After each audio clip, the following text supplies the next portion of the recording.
if the label's gonna hold you up, and you can't, you need to be, the label can't do shit. People think that once you sign to a label, like, oh, they take it from here. Right. It's not the case. Yeah, that whole. It's not the case. Yeah. It's you have to work harder. It's the bullshit narrative that these days people go into about like industry plan. I'm like, yo, you call anybody who's successful industry plan, but why do you call them an industry plan? Because there's like marketing and efforts behind this one person. Well, guess what? That one person and their team probably did a lot of busting ass to get noticed by a label. Yeah, like, because sometimes they'll sign to a label and not have any leverage, right? Yeah, and if the label plants you and you can't keep up, well, you think it's not happening. It's not going to happen. There's no such thing. It's like you have to keep up, and your team has to keep up. You have to have the team in place to be able to handle this, because label coming at you when it's on, it's on. Exactly. And there's a lot coming, and you need to be able to manage all that. But like when the label's off, because labels are going through transition periods all the time. We went through. You have to still be active, and you have to still be loud, and that's on the artist and the artist team. What's up, everybody? My name is Mauricio Ruiz, and this is the Manager's Playbook podcast, where we talk about music, business strategy, tactics, and stories to help you further your career in this music business. It's a lot of inside ball, so to speak, but it's a place where we share information with you, the general public, or those who are trying to get into the business, whether it's as an artist manager or as an artist. My next guest on this podcast is someone who I have a tremendous amount of respect for. He is like a brother to me, and we have had our careers intertwined like this for more than a decade. From the music video production side to the artist management side, we have been working together for quite a long time, and still to this day continue to work together. The person that I'm speaking about is Byron Wilson. Byron Wilson is from Vernon, British Columbia, made his way over to Vancouver, British Columbia with a then unknown artist by the name of SonReal. A couple of years later, both of them ended up moving to Los Angeles, California, where they grew the career of SonReal, and Byron continued to grow his management company. The reason why our story is so intertwined and interconnected is because back in 2010, we were working on music videos together for his artist SonReal. Fast forward a couple of years later, I start to manage an unknown artist by the name of Jessie Reyez. 10 months later, I bring him into the fold, and the rest is history. Byron's clients have breached billions of streams online, multi-platinum selling artists, multi-platinum selling songwriters, and the business of his continues to scale and continues to grow. He is genuinely one of the best people in the music business. He's generally one of the best people that I know, period. Simply put, a conversation like this doesn't come cheap. Ladies and gentlemen, my brother, Byron Wilson. My brother. This was a long time coming, man. It was. Thank you so much for doing this. No problem. This is I was waiting for the invite. Watching all these podcasts, being like, yo, where's the call, man? He hasn't called me yet. Where's he at?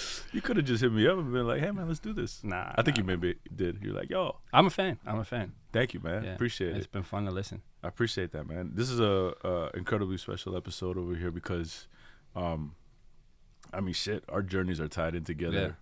Yeah. Pretty tethered from 2010, 2011. Yeah. I'm bad with years, but like basically, yeah. I think I still worked a job when we first met. Yeah, I was at Mad Rock. Yeah. Yeah. Were you in construction with? I was doing construction. Yeah, I was doing construction. That's crazy. And like random like shitty jobs. Yeah. Just trying to get by. Well, I mean, you ain't doing that anymore, man. You're crushing it in the music business. So I have to read this because there's a lot, you know, and I want to make sure I give you your flowers over here, just like, you know, Nori does. I was gonna drink champs. Where's the drinks at? No alcohol on this one, man. You get too messy if you have the alcohol. But yeah, man, you know, this guy, to be honest with you, you're like family to me. Yeah. And like, there's a lot of acquaintances in this business, but you're, you know, a true friend to me, a brother. Like we were saying, we came up in this business pretty much damn near together, you know? Yeah. But you are a highly respected artist manager in the business who manages SonReal. You manage Jessie Reyez. You manage Sunsetto and Beva. Your acts have had multiple Juno wins and nominations, Grammy nominations, sold tens of millions of records in the U.S. As artists and writers. Jeez. And even more across the globe with billions of streams. So this man his acts have platinum, diamond, and all that fun stuff. Now, as I mentioned, the reason why this is a very special episode for me is because our careers have been intertwined for damn near 12, 13 years. Yep, probably longer than most people recognize or know. Yeah, and we'll get into it, man. Yeah. And we'll get into it. But it all started, when we were doing music videos together because you had an artist. You still work with this artist, SonReal. So, brother, shout out to Son. And, but, you and Son are from Vernon, British Columbia. Yeah. Fact. That's a fact. It's a fact. My first question, man, first of all, welcome to the show. Thank you. But my first question is, what made two guys from Vernon, British Columbia think that they could make it into the music business? You know what's crazy is I gotta give that all to him, and we'll refer to him as Aaron because it's hard to call him Son. But like Aaron, he was this kid. You don't call him Son? No. Okay. No. Okay. But or if I call him Son, I always feel weird about saying it. But he was like this kid. So first of all, Vernon's a small town. Like I think at that time when we were there, it was probably like 50,000, 40,000 people. Very blue collar spot. And he was a rapper, like rapping, like trying to write the hardest lyrics, like just rapping. Yeah. And nobody, I shouldn't say nobody, some people, like he had fans and people respected it, but everybody for the most part was just like, oh yeah, cool pipe dream, bro. Right. And we started hanging out like probably late. I think the first time I met him was at Dane's house. Shout out Dane. He's like my longtime best friend, also part of Jesse's squad. Been in it for a minute. Was grade 9 or some shit, and we were drinking Old Englishes, doing shit we probably shouldn't have been doing in grade 9. Okay. And shout out to Daner. Yeah, shout out to Daner. He used to have the most reckless parties at his house.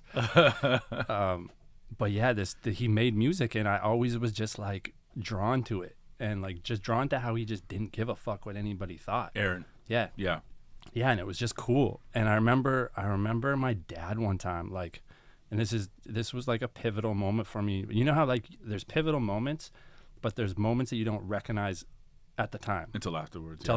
Yeah. But it's like stuck in your brain, and you're just like, I remember that. But I remember like having dinner at the dinner table, and I was talking, and like he had sent me this song, and it was called, I think it was called Vision of Skrill, and it was over the Akon Locked Up beat. Oh man, please tell me there's a version of this somewhere in the world. You'll probably find that somewhere. Okay. And I was like listening to it on Winamp, and my dad like asked me, he was like, oh, I was telling my dad about it. I was like, yeah, he's like a friend of mine, and he's an artist from here, and he makes this music and stuff like that. My dad says, oh, does he have a manager? And at that time, like, I'm probably 16, and I'm like, Dad, you dummy, like rappers don't have managers, like that crazy. Like, yeah, I was like, rappers, like I was like business, but you know what I mean? Right. But it stuck in my head. And then and for context, this is like, what year is this? Maybe 2003.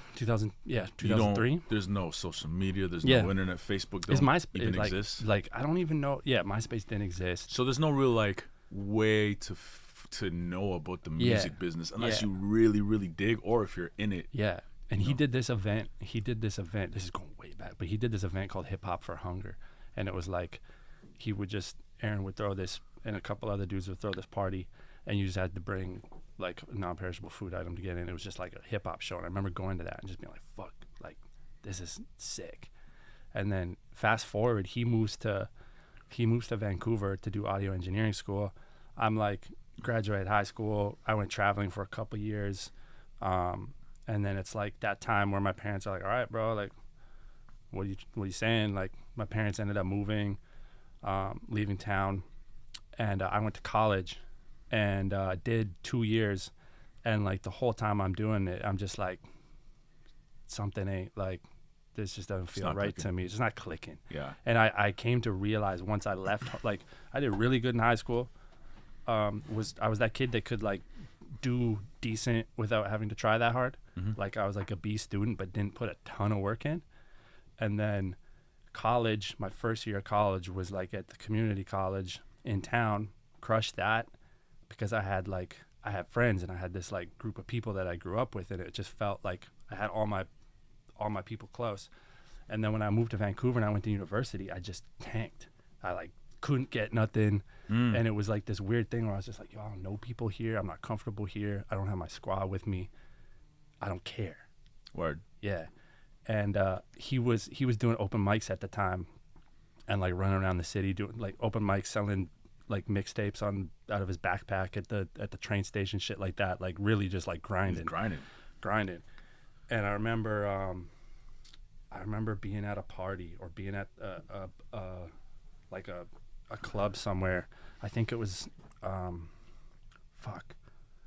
it wasn't Fortune, because Fortune hadn't really happened yet. Maybe it was the Riches on Richards? No, it could have been. I think it was the Biltmore, but I saw there DJ Secco, and I saw somebody. Yeah, I saw somebody. We'll get back to Secco. Yeah, we will. I saw him. We were at the party, and I saw like the promoter hand him money or some shit, and I remember seeing him. I think no, Secco. Oh, okay. And seeing like, I was like, yo, did this guy just make like $300? Yeah, as a DJ for like a couple hours. As a DJ. Yeah. And meanwhile, I'm busting my ass doing construction, like maybe making $100 in a day, maybe if I'm lucky. Right. And I was like, oh, crazy. And then me and Aaron just had this conversation one day where like I had quit school, just wasn't into it. I remember like going to the first class of a semester and like sitting down, opening up my book, and the teacher like asking me something I didn't know the answer for it, and I was just like, fuck, I hate this. And I like closed the book and I just bounced. And that's funny. I had similar experiences. Yeah, I was just like, this just, I feel sick being here. Like, just get me out of here. You know, when you just somewhere where you just feel like it's like I can't. This is not where I want to be. Yeah. Your mind's not there. Like you're not paying attention, and then it's almost like it's kind of morbid, but it's like every day you're in that you feel like you're dying a little bit more. Yeah. Oh, it's depression. Forward. It's like exactly. You don't know it at the time, but afterwards I'm like, that shit sucked. Like for it to be such a chore to get out of bed and go. Yeah. Like you shouldn't be going. That ain't it.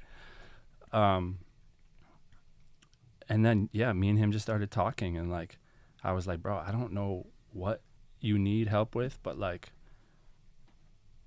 let me know. Like I could book you shows, I can sell merch, I can do whatever. Let's figure something out. And he was in an apartment. But to be clear, you've never done this before. Never done this shit. Know nothing about it. I'm gonna figure this out. Yeah, nothing. Know nothing about it. Yeah. Like literally couldn't know less. Right. And so he moves out of his apartment and moves into the crib that we're living in at the time, and that was 1851. Talk to me about 1851. Let's not gloss over that. Yeah. You know, this is a pivotal house for many people that came through. Probably the most like you know how like high school is like this pivotal thing for people that like your whole life you kind of like, it's like such a short time. Yeah. 1851 was that, because none of us really went to university or college. Like that was our university or our college, and it was this house in Vancouver. That's dope. 1851 East 41st Avenue, and it was there was 4 bedrooms upstairs, 2 bedrooms downstairs.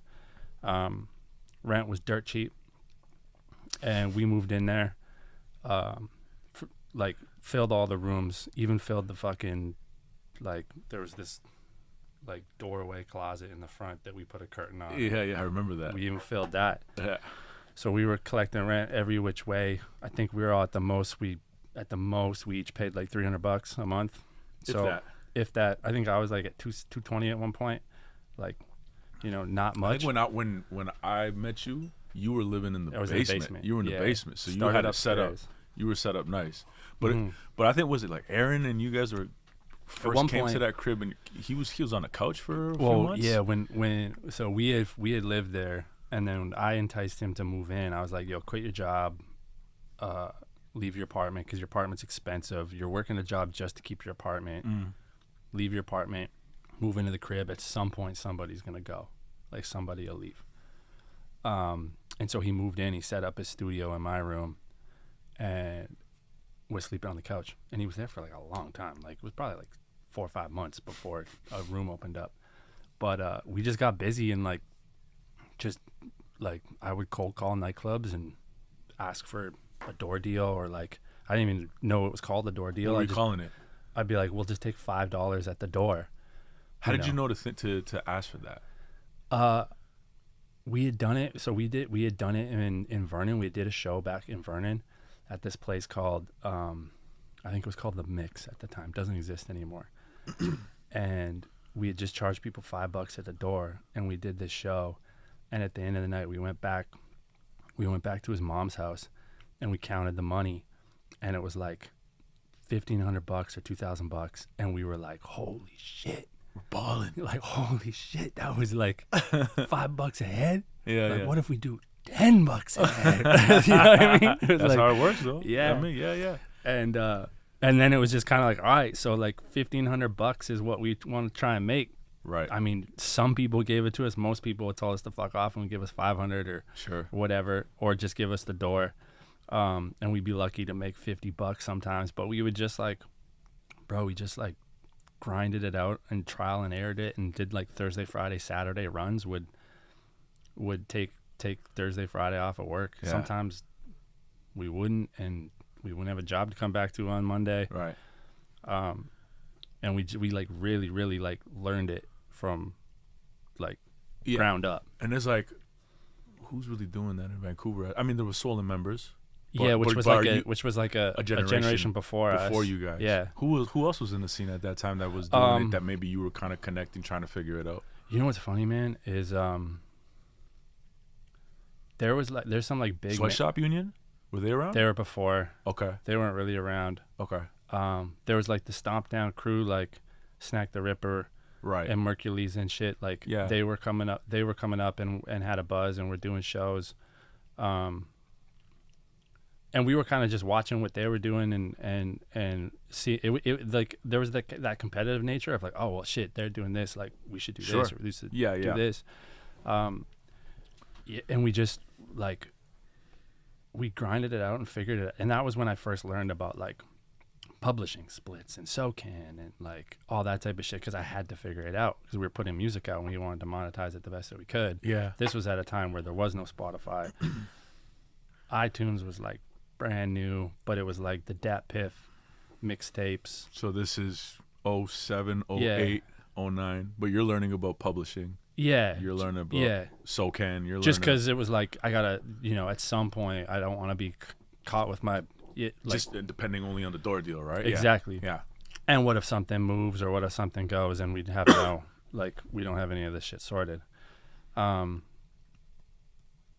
it was really just like, I always say that with management managers is like, you kind of have to know how to do a little bit of everything before you can like focus on like your strength, because you need to understand the business. For sure. And you need to understand, if you know nothing about SoCan or nothing about publishing or nothing about sound exchange or nothing about royalty collections, then like you're just relying on somebody else to do all that for you. And if you just need to have an idea. I take that same approach, the same thought and mentality was from my production days in video production, and I'll never forget this. And funny enough, it was in Squamish, Vancouver. It was like my second day as a PA. Crazy. On a set. And the producer or the production manager, I think his name is Mike, but he brought me into a trailer, and then it was my second day. And what he said to me is stuck forever. He said, the reason why I'm really good at what I do is because as a production assistant, I just learned everything that was happening. Yeah. So like, what does the locations department do? Yeah. What does the camera department do? Yeah. What does production do? Yeah. And he was just figuring it all out. Yeah. And he said, that's what made me such a good production manager. Yeah. And that just stuck with me forever. Yeah. So the same thing where, I went on to be a producer and executive producer, but the only way that I felt comfortable doing that is because I learned all of these different aspects as a production assistant. Yeah. And then when I got into management, it was the same shit. It was like, yo, I gotta learn everything. Crash course. Yeah, absolutely. Any book that I can get my hand on, anybody that I could speak to, and we'll get into that. Yeah. But yeah, it's the same approach that I took as well too. Yeah, and that was like part of 1851. To double back on that was that like we filled that house with creatives, and like we had Richie, who was our DJ, living upstairs. We had Dane, who was a videographer, and he was like really working in the skateboard industry at the time, but he was like just sharpening his knife in terms of that skill. He didn't have any L series lens though. He didn't have. You'll know what I'm talking about when he sees this. I had the L series. He didn't. I don't know what he had. He had the. He had a good eye. Is what he had. Great eye. Yeah. So it was like we had a little squad, and L Train, who lived in the basement with me, like he was always our merch guy. Yeah. Always hustling the merch for us. Still does to this day. Shout out L Train. Yeah. So we had this little like squad in the house, and we were all because it was so affordable. We didn't need to hold down regular jobs to just pay our bills. We could do like our passion. Yeah. And all we had to muster up was a couple $100 a month to pay the rent. Fortunate position. Very fortunate. Yeah. I don't, if that house didn't exist, I don't know who would have thugged it out and gone the mile. Yeah, I mean, you guys all came together for a reason. Yeah. Right? You could think about that all day, but ultimately, I mean, there could have been other people in that house and not seen that opportunity, Totally. right? So you guys were able to see that. At what point did you know that it was important to have a team to be able to execute these things? And a reliable team at that. You know what? I think I learned that.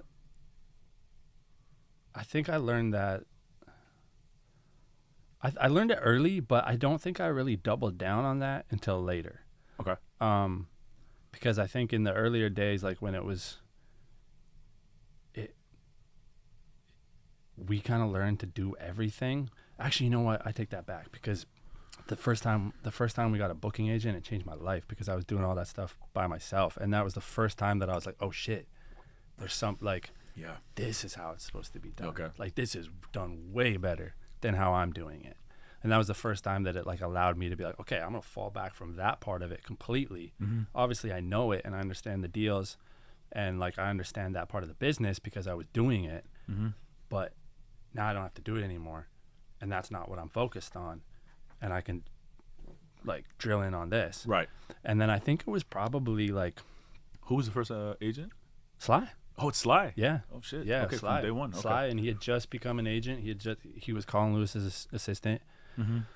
He'd just become an agent, and he did the closer stuff. Was there a particular moment where you saw it where you're like, if you could remember, maybe a story of like, okay, that's why an agent is needed?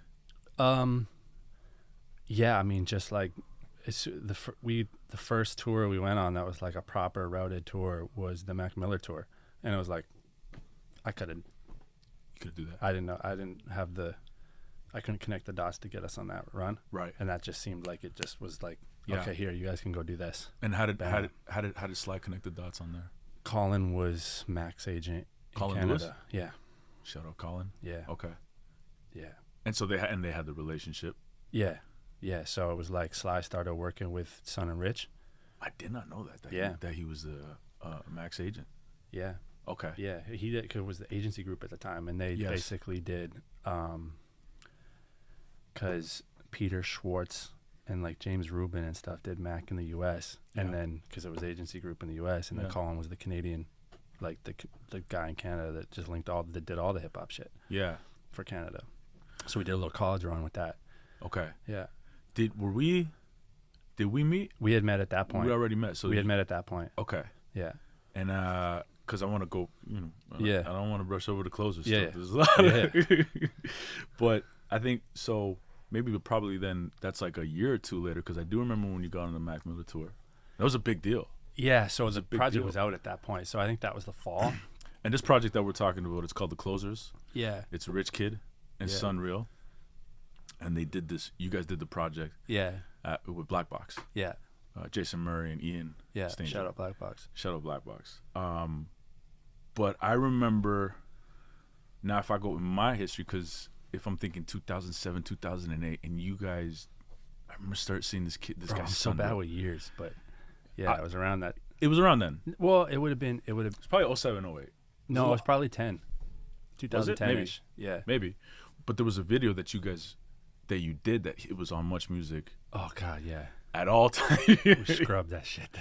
Did you really? It's probably out there somewhere. I thought that video was dope though. I thought that was. I was like, who is this kid? Already there? Already there. That's it. That's it. Yeah. I thought it was dope. I thought it was, and I used to actually, I used to joke with my boy Eric Sim that SonReal looked like Eric, and so that's why it was like, it was funny when I met you guys. I was like, oh shit, this is Bizarro Eric Sim. Yeah. You know? That was like the entryway to us, like in Toronto. To Toronto, yeah, because we were, Aaron and Rich were close, and they had worked since like the beginning, kind of like Aaron was the first song on We On Some Rich Kid Shit 1. Listen, for those who don't know, Rich Kid, legend, absolute legend. I don't think people really understand how great of a producer he is. Like, you can put him with the 40s, the Boy Wonders. He's in that class. Yeah, to 100%. this day. That shit I sent you today, they cooked up in like a couple hours. He's incredible. From finding the sample to that song being done, it was like a few hours. But it was such a, I remember when they first connected, polar opposites. But they're like brothers. They're like brothers. They're brothers. Yeah. When they get together, it's some of the funniest shit. Oh man, and that's, I think, so we met at Remix Project, and somebody who can't get enough praise, can't get enough flowers, it's like never overstated, is Addy Papa. Yeah. And how much of a connector he is in Toronto, in the hip hop scene. He's seen it all, been through so much. We gotta shout out Courtney Uno one time. Listen, Courtney as well too. Because initially when we first started coming out to Toronto, it was Courtney and Rich. Right. Okay. Courtney and Rich. That's right. Because Courtney and they were crashing. I met Addy on the Already There shoot. That's right. First time I met him. Yeah. So Courtney, I think you told me this. Yeah, Courtney and Rich were crashing at 1851. They came to Vancouver. We did a show, or it was Rich Kid Shit 3 or 2. They did a release party. That's what I was gonna say. Those mixtapes were legendary. Yeah, we on some Rich Kid Shit. If you were on that mixtape, you were doing something. You were doing something. But I met you guys. I want to give the credit to Addy because it was at Remix Project. Remix. Yeah, we were. That was like the first or second session for the closers. And you know what I remember? I remember Arthur MacArthur was there. Yeah, he produced the record. Because you guys were doing. As soon as I walked in there, he's like, "Yo, you want to meet SonReal?" I was like, "Oh yeah, dope. I seen him on Much." Yeah, let's. And for those who don't know, Much Music is Canadian version of MTV. Bro, I just saw the Happy Birthday Much Music thing with 40 years, and just like, well, someone shouted out, and then I just saw some people posting about it and people talking about like how, like, yeah, we always say it's the Canadian version of MTV, but it was like that brand, propped up so many people. I didn't know that there was a, growing up, I thought Much Music, to be honest, was global. Mm-hmm. To me, MTV didn't matter. No, I thought it was global too. And that's how everybody on there was a superstar. I was telling this to somebody, I believe I was telling Natalie this yesterday, but Natalie Prosper, who manages D-Mile, and Much Music to me was where I actually discovered music. Crazy. It wasn't from the radio, bro. That's where I discovered music, because I was a visual person first. My whole thing was always growing up was film, but like I loved music videos. Yeah. So I discovered so much from Much Music growing up as a kid. Yeah. And then remember the Much Music Video Wars? Yeah. When you were a kid watching that shit looked lit. Yeah. And then there was Electric Circus. Oh, I was just gonna say Electric Circus. yeah. And it was Friday nights. Yo, all the VJs. Yeah. Like there's there's Master T in George the mix, George Strombo, Rick the Temp, Rick Campanelli, fucking Matt Babel, man, Matt Babel, who manages Drake today, No McGinney, Sookin Lee, all of them. I'm sure I'm missing some of those names. Rex was it? Yeah, that's right. Yeah, Rex was Liz there. Trinier. Liz, yeah. There's so many. Everybody that came, it was like an institution. Everybody that came through there. I remember seeing, because when they would do those intimate interactives. And I remember it being a big deal when Jay was there with Kanye, Rihanna, and Tia Marie. That's crazy because you're from Toronto and it's just right down the street. But I was watching it on the other side of the country. Just no, but imagine that, like, you're on the other side of the country. That still felt a ways away from me. Yeah, because I think I'm living at Jane and Weston at the time. Yeah. So like going downtown, I think I'm maybe like 16, I don't know, going downtown at that time just still felt like pretty foreign. Right. You know? But yeah, going back now on that, the Much Music stuff. What was I gonna say? Remix. Yes. Remix. Yes. So at Remix, Addy introduces me to you guys, and I remember the first thing that I hear is Hometown. Yeah, I remember you popping your head in the studio and being like, you're like, I don't know y'all, but this song's fire. If you ever want to do video, hit me up. And I was like, all right, I'll go hit him up. Yeah. That's funny. Pretty much. Yeah. Because at the time we had Mad Rock Entertainment. Yeah. And we were just starting to grow that business. Yeah. But what I remember is you and I kicked it for like an hour and a half. Yeah. I didn't know you. Yeah. But we spoke outside the studio. I was like, yo, this guy's my speed, man. Mm-hmm. Like, we connected on the music and the business, and I was just, you know me, I ask questions. Yeah, you're a sponge, bro. Yeah, exactly. You're a sponge. Yeah, and I just remember like getting along really well with you and Son. Aaron was really nice and cool, and Rich was there. Mm-hmm. You know, it was a good vibe. And then you guys ended up going and doing the closers. Mm-hmm. And I think the first video that we shot together. But bro, we went to LA to do the closers, and you came. That's right. That's right. And the reason you came is the funnier part. Yeah, I got you got bamboozled. I got bamboozled into. I got bamboozled too. Tell the story. Tell the story. we decide that we're gonna go do the closers in LA. Got a budget. In hindsight, why are we going to LA? We don't need to, but we did, and we go to LA. We're working at True Studios. Yes. But Addy, I'm like, we should shoot a video over there too. And Addy's like, oh, I got a guy. And I was like, okay, sick, bring him. And then I remember being like, yo, can he shoot on red? Like, does he know how to operate a red? And he's like, yeah, I'll be fine. And the guy is you. Yeah. And I remember picking you up and being like, oh, I didn't know he shot. I thought he was a producer. I didn't know he was like a director. And then, but you shot all the BTS for that whole. Yeah, for the whole thing. That whole week we were there. And we recorded that album in what, a week? Yeah, probably like a week. 6-7 days. That was my first time out in LA. Yeah, I think it was mine too. Yeah, first or second time. Yeah. But yeah, we did that on a week, and I think that's where we that's where we became homies and like actually spent time. Yeah, exactly. That was a fun trip. Yeah, it was a hectic trip. Hectic. Where were we staying? We were like 45 minutes outside of Los Angeles. Now that I live there and I know LA, we were like east of downtown. Yeah, recording in West Hollywood, and every day leaving mad late, going to the studio, and in the morning getting stuck in traffic all the time. That's what I remember. Those traffic, like hour, 2 hours to get to the studio. We stayed in the worst place we could stay. Yeah, to be recording where we were recording. What I remember from that trip is being at prior to that trip and getting on board for that trip was Addy telling me at Big Norm's crib and Che's crib, who I interviewed for the podcast, and he's telling me, he's like, yo, we're gonna go out to LA and we're gonna, shoot some stuff. And from what I remember, it was like somebody else was supposed to go. Yeah. And then it was me, and it was like, here's a budget, but here's not a budget. And it was like a little confusing, but I'm like, I had my Canon T2i or whatever. Yeah. And nobody knew what was going on. We were winging it. I remember getting there and being like, all right, we're gonna rent the gear. I'm like, how? Yeah. Who has the insurance? I remember when you said insurance, I was like, fuck do we need insurance for? Yeah, exactly. Who has insurance? Insurance is for cars.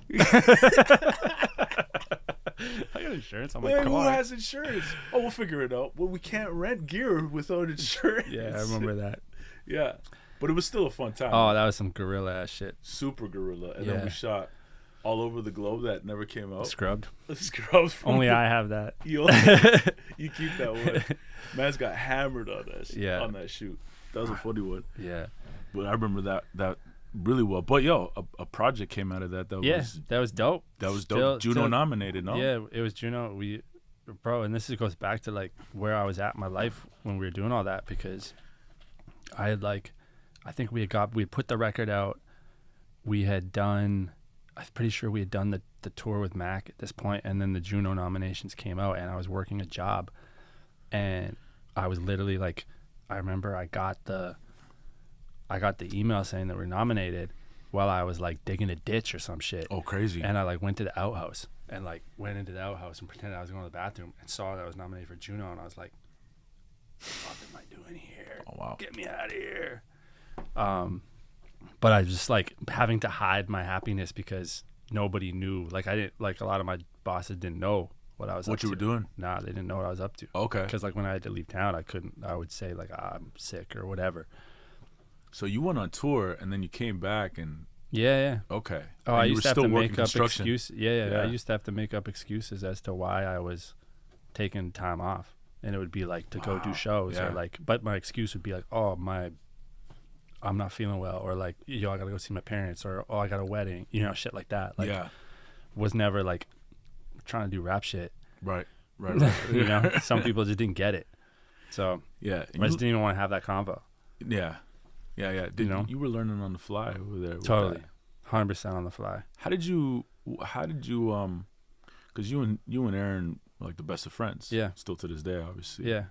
But how did you manage the artist-manager dynamic between the two of you guys, being that you guys were so close? It was always just like it was more just like partners. Yeah. We were just partners. I mean, and even in those days, it was like whatever money we made, we just saved. And just put back in. And we weren't talking splits. We weren't talking this, that. It was just like, yo, we made $1,000. Cool, we got $1,000 to spend on gear or flights or merch or whatever. Yeah. Just how we did it. We just banked everything we did. And it was just like all reinvesting in ourselves at that time. And then it like slowly picked up in the buzz. I mean, the closers built the buzz. Yeah. And that hometown video built the buzz. And then so that video where I walked in and I popped into the studio and I said, hey, if you ever need a video for this song, we ended up doing the video. We ended up doing that video together. We shot half in Vernon. Yeah. And half at Ridgeway. Half in Ridgeway. 2 days in Ridgeway, 2 days in Vernon. Yeah. On like a $20,000 Canadian budget, but it was grant money. Yeah. In the winter. And it was Liam. Yeah. Liam Mitchell. Right? Liam Mitchell. Yeah. Yes. And Benjamin Loeb. Who like bye. Yeah. Like in the DP world. Oh yeah, exploded as a cinematographer. Yeah. You always had some good crews. Yeah.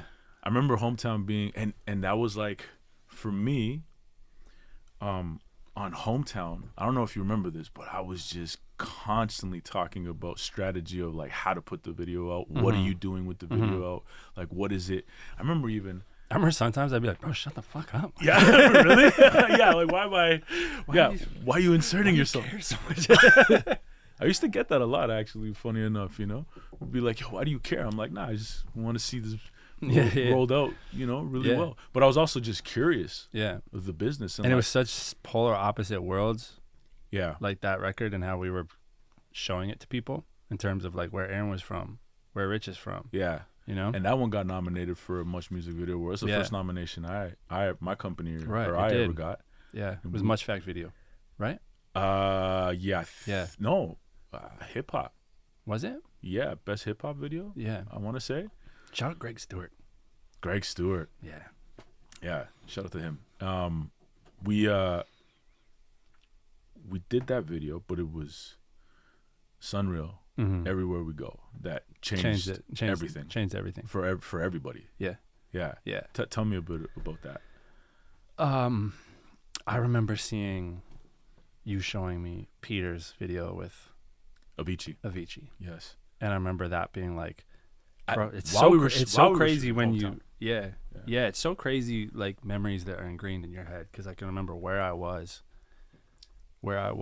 when me and Aaron started talking about Everywhere We Go, about that, because we had that record and it was just on ice for a minute, like through the closer. I think he probably recorded it shortly after the closers.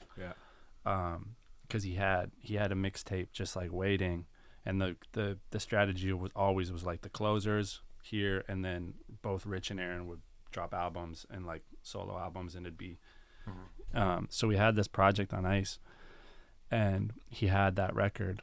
And we got the I remember seeing Pete's and being like, we got to do something with Pete. Yeah. And then I sent it to you, and I think you sent it to Pete, but we had pitched Pete on like something like, he's got to be something like quirky and fucked up. And Pete came back with that treatment, like the Wes Anderson style, like Napoleon Dynamite inspired type thing. Yeah.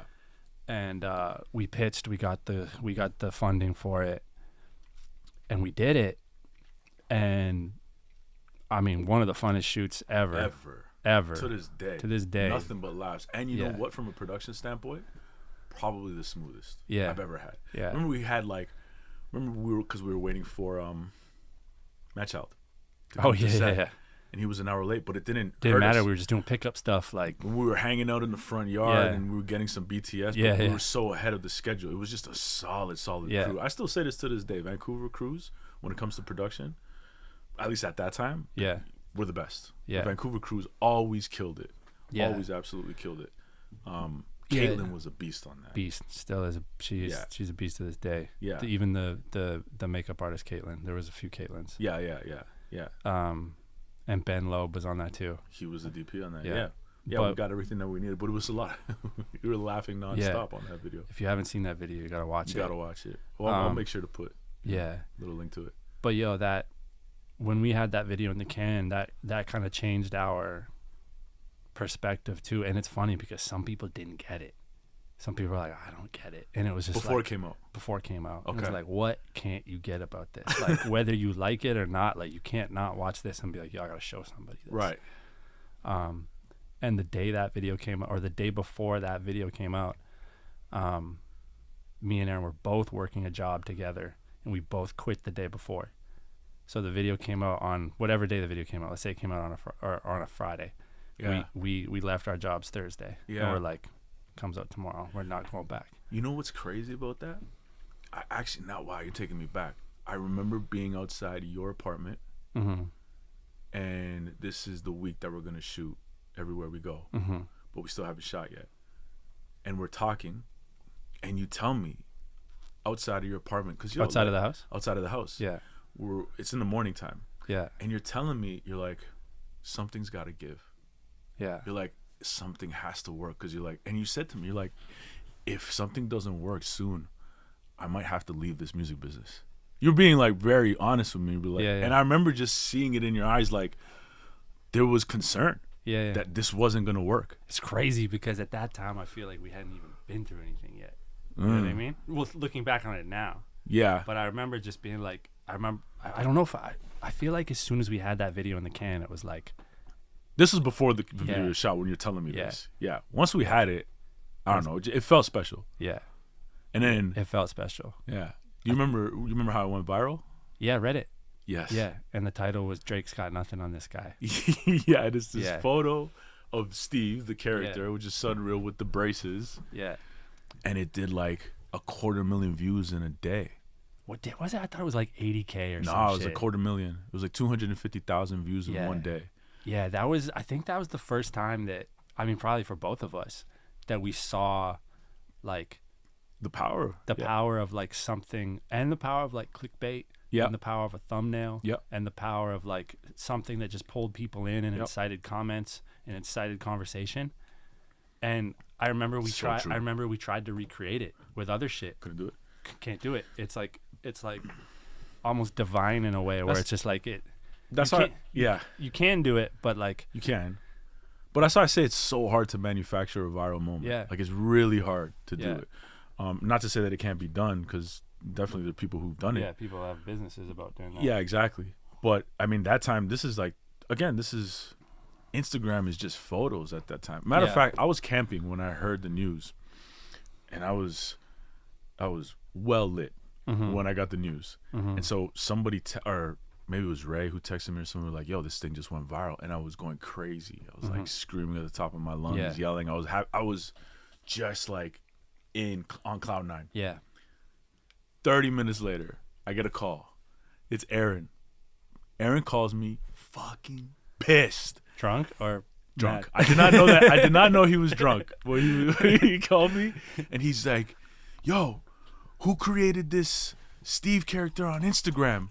And he was and I'm like, I have no idea what he's talking about even. And then I pull it up, and then now we're arguing, for like 10 minutes. In hindsight, that was pretty fucking sick. In hindsight, well, it was. It was Ray who did it, my business partner at Mad Hindsight, Rock Entertainment. that was genius. Yeah, exactly. But we took it down and everything. But Ray's ahead of the curve on that one. Head of the curve, bro. Head of the curve. But that video ended up, I mean, just giving you guys an amazing run. Yeah, well, together, because we just went together. We went like grant after grant after grant after grant after that, and just started pumping out videos. Well, we won Video of the Year with that. Yeah, Much Fact Video of the Year at the MMVAs. We were nominated for 5 categories just because off that video. Just off of that video. Yeah, and that's what got labels talking for us.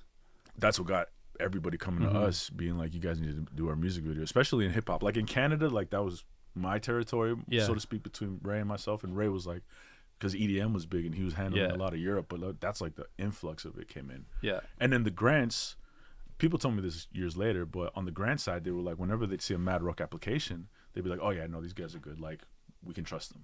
Because it was important to be able to give them a good rap binder, a good treatment, be able, when you do your production and you submit it, that you got receipts, that you got. Like I wasn't trying to finesse this shit at all, and some people did, but for people that don't know, Much Fact was like this thing that existed via Much Music that would just fund music videos. Yeah, exactly. And it was anywhere from like 5 to 25 for a while, and then in the latter years it went up to 50. Yeah, exactly. But like a 25K grant, we were like, fuck. Oh, that was that was sick. So much more. Sick. Yeah, exactly. Yeah.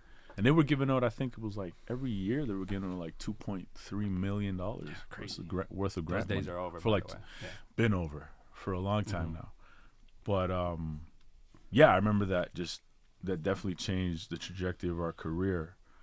And not too much later, I start going and thinking about management. Yeah. Because I get introduced via Facebook. Yeah. To this girl. Yeah. Who I think sounds super dope. Yeah. And that girl is Jessie Reyez. And Everywhere We Go was 2013. Yeah. And that's when I first met Jessie. Yeah. And then around that time. Yeah. Yeah, actually. Yeah. And I think I introduced you guys at those MMVA. We're at an after party. Yeah. It was the Everywhere We Go one because we went to the bottle. We had the bottle service. We had the bottle service. Yeah. One of the few times. Yeah, you guys are bottle service people. That's right. No. It might have been the first time in my life. 100%. Well, I don't know if it's 100%, but like, Yeah. That was our thing back in the day. We used to pop bottles, at least in Toronto. Vernon doesn't have that bottle life culture.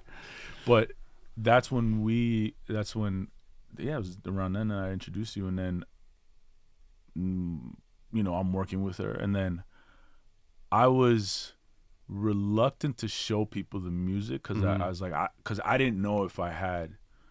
I know, like, I like what I like. I'm not saying I got the best ears in the world, but I know what I like. And I definitely liked the music that she was making. And I thought she was smart and dope and really, like, she has something. Right. And then I finally worked up the courage to show the music to some people, and you were one of the first people that I showed it to.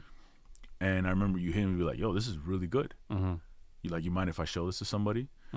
That person was Jeremiah Thomas, who's still down with you guys to this day. But not shortly after I showed you the music, maybe like 6 months or 8 months later, I bring you into the fold. Yeah. And then we started managing Jessie. Yeah. Together. Yeah. And what do you remember from that time? I remember getting the music. I remember it being Mama. I remember it being Fuck With You. The Chris Braid record? Fuck With You? Or there's a line about waving a bandana in the sky. We gotta ask her. Yeah. Okay. Yeah. I remember the songs, and I mean there's few that's not Chris Braid. That's her. I forget the one person, and then Nathan Ferraro. Oh, crazy. They worked on it. Yeah, Nate. And then he always used to work with another guy.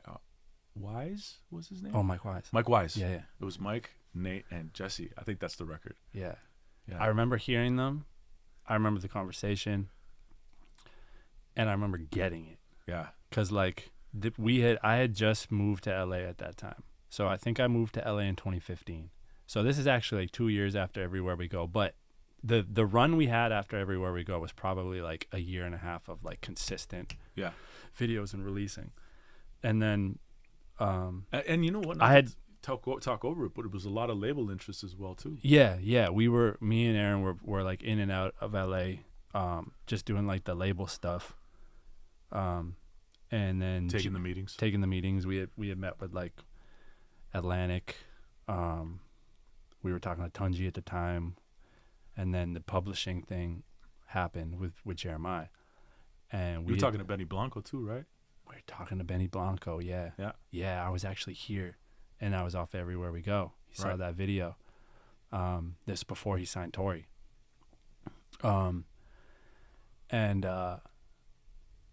Yeah, we had met Jeremiah and same shit, like just connected, clicked, done the pub deal, moved to LA, and had just done a record deal. So we were just signed to Capitol Records. And I remember you sent me the shit, and there's few times when you like hear something and you just get it right away. I always say it's like, you know when you know, but like sometimes you can hear something and you just sort of just understand it. And you understand where it needs to go, where it fits, like where it can fit in culture.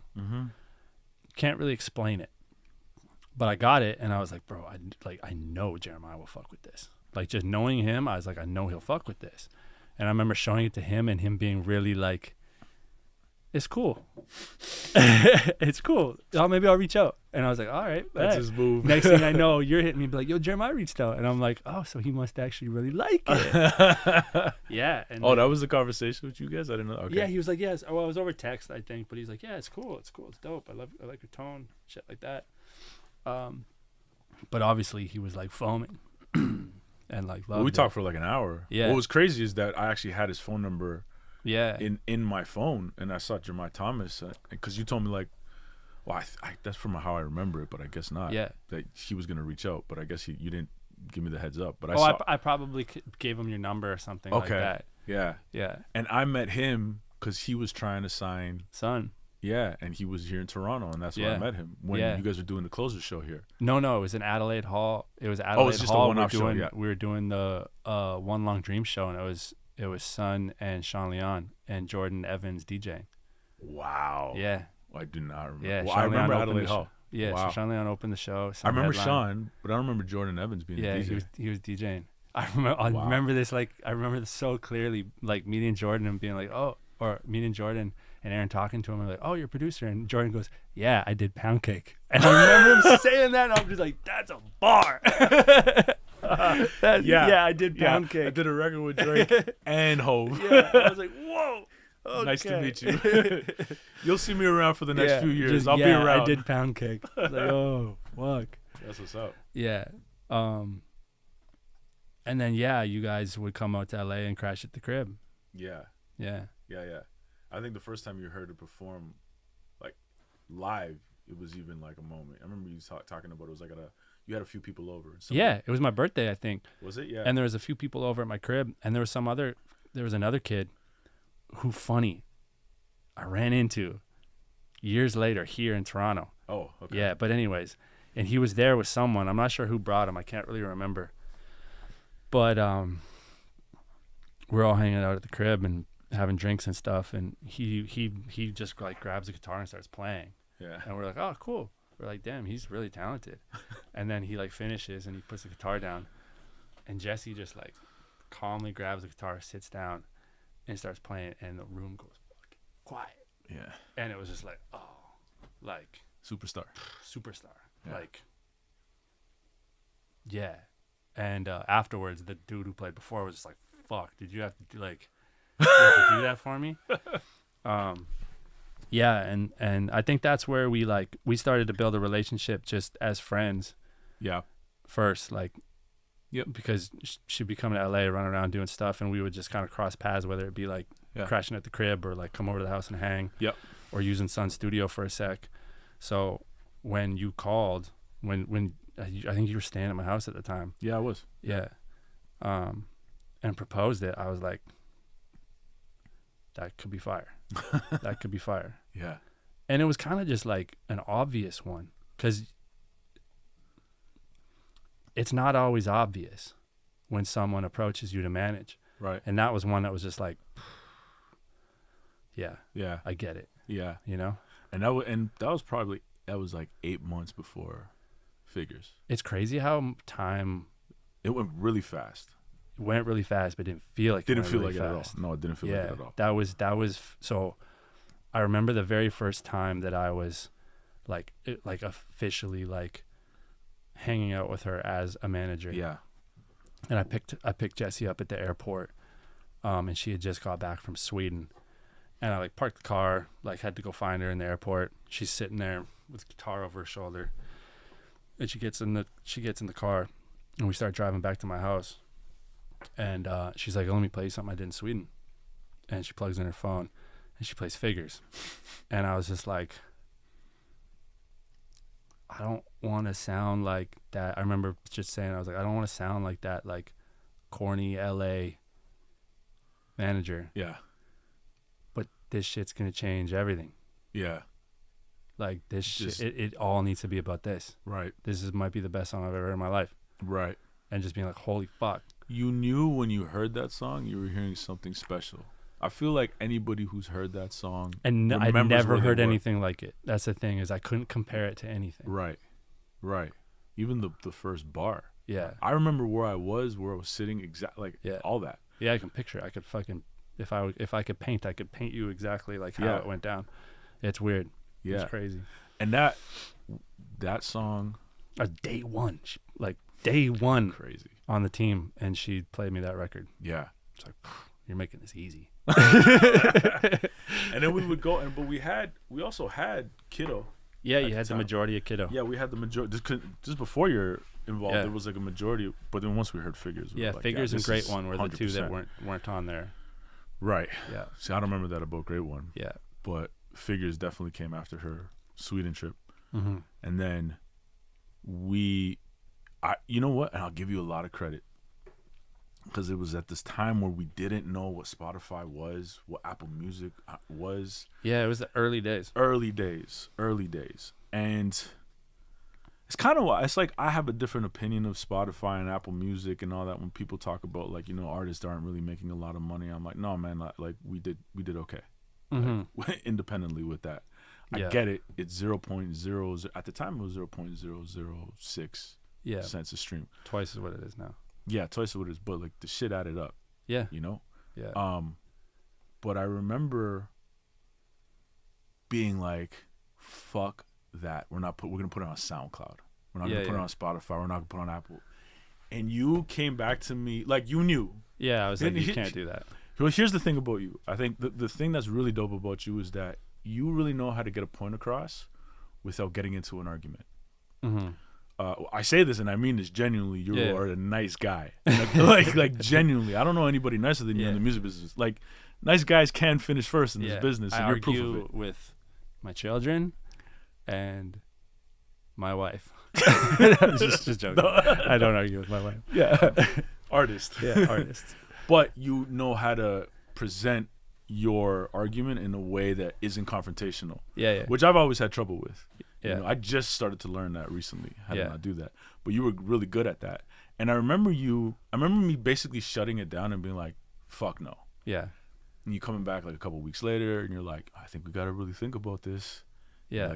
And you're like, you know what? Let me just introduce you to Nate Wozniak, because you had a relationship. And Nate was at Spotify Canada. And shout out Nate, by the way. Which at that time was probably maybe in its second year. Maybe. I couldn't remember. Yeah. I even remember being in Vancouver at maybe Joel and Lisa's place, and we opened up the laptop to Spotify, and we're both looking at it. Yeah. This is a couple years prior. I don't even think Jesse's in the picture. I'm not even managing. We both opened up Spotify, and we're looking at it. We're like, so how does this work? Like, we didn't really figure it out. But then you figured it out because you were doing it with Son.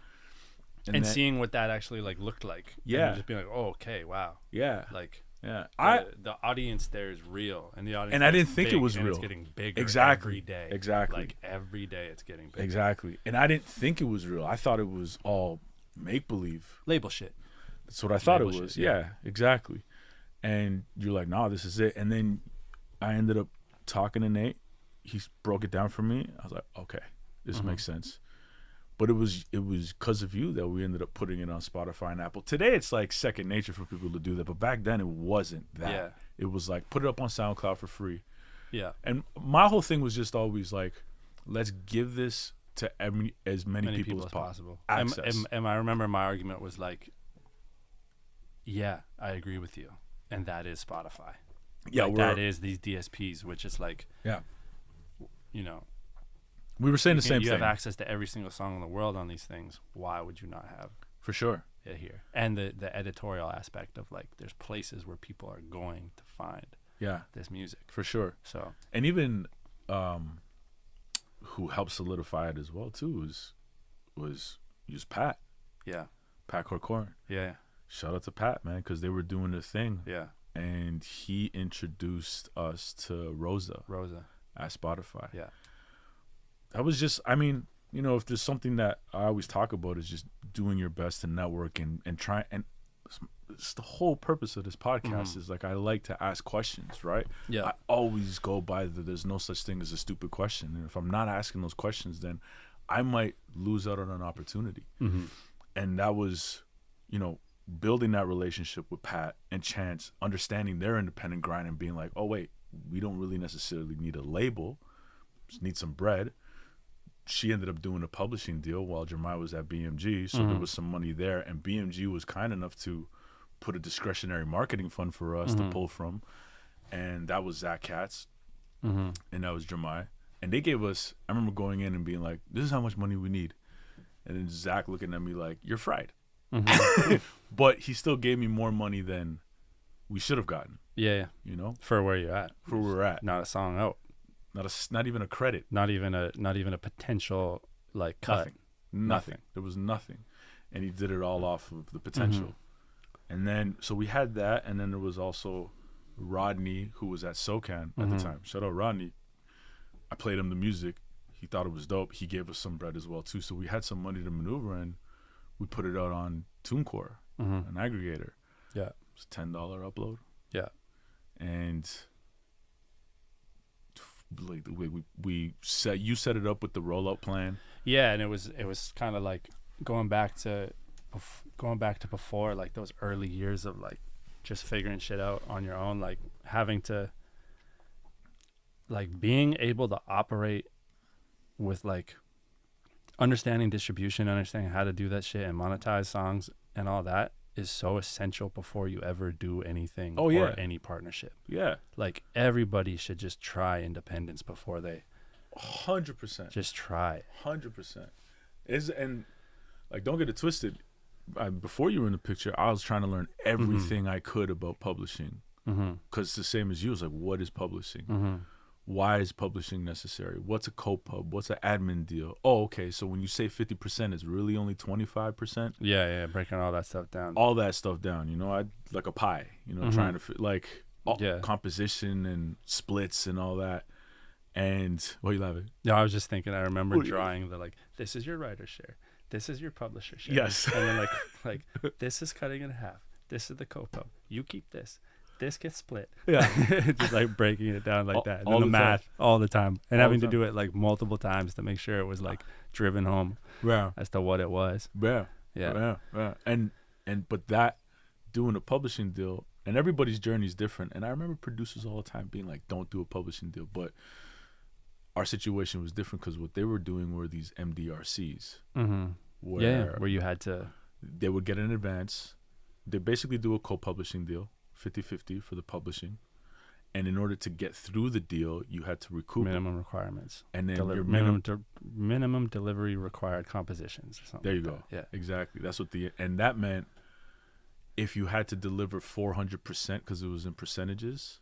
Yeah, that didn't necessarily. You had to deliver 4 songs, which a lot of people don't understand. 4 songs at 100%. At 100%. So if you're only getting 5% or 10% or 15%, it's gonna take you a minute. You ain't gonna get through that motherfucker. Like it's gonna, even if you have a smash record and you only have 10% of the record, well, you still need to deliver you might recoup your 390%. You might recoup your deal, but you're not meeting your requirements. And I remember hearing that, and then Zach was like, "No, we don't do those here. We do MDCs, minimum delivery." And we're like, "What do you mean?" We're like, "You just deliver the records. You know, that's one way to do it, and then just recoup on the deal." I Okay, sick. Yeah. So he gave us a good deal, and it was early days on that. I don't think people even do those these days No, I don't anymore. think they do them anymore. But I remember, I think when me and Son did it at that time, it was like just when those were starting to be like, yo, you don't want to have those. Like that was just coming around, and lawyers were just like, don't do, like, take that out. Yeah. Because it was locking a lot of people out. And it also had to be put out officially from a record label. Yeah, it had to be an official release. Yeah. Couldn't be on a mixtape. Official commercial release. Yeah, couldn't be on a mixtape. It was a different time. Different time. Yeah.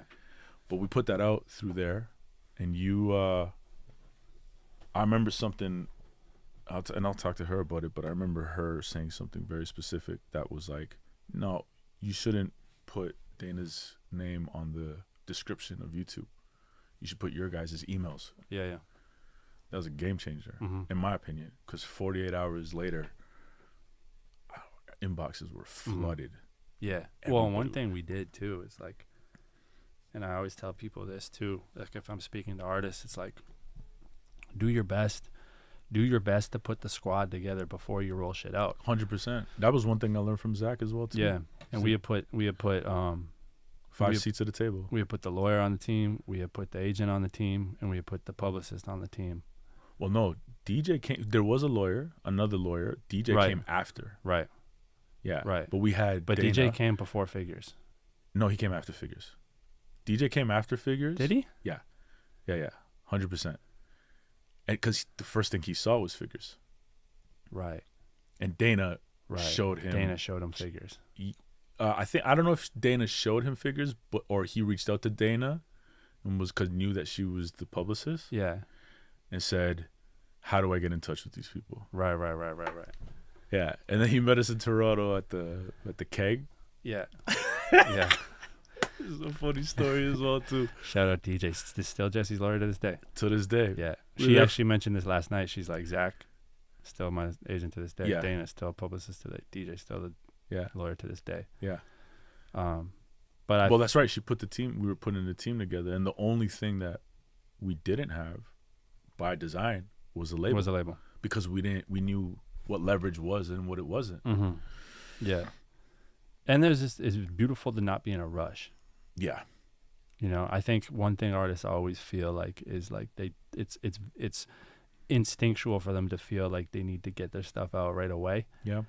And even though we pulled that all together in 8 months, which nowadays is fast to be able to pull that together, it didn't feel like we were in a rush to get something out. It didn't feel like there was a clock ticking. No. Which the unfortunate part is like once you get into those situations, the clock does start to tick a little bit for you. You know what? There was more important for us to learn the business and building that team than it was to put stuff out. Mm-hmm. That was more important to us than anything else. Mm-hmm. That I say to this day, this is why she has the career that she has, because she, yourself, myself, we took the time to really learn this business before we put anything out there. Mm-hmm. And that's what's continued to guide us throughout these years. Mm-hmm. Yeah. No steps missed. None. Yeah. But I do remember that we put the record out, and it was every single label across the globe was reaching out. Yeah. And it was pretty hectic. And then we were taking meetings, with Epic, Columbia. UK was we went to the UK was the first actual reach out.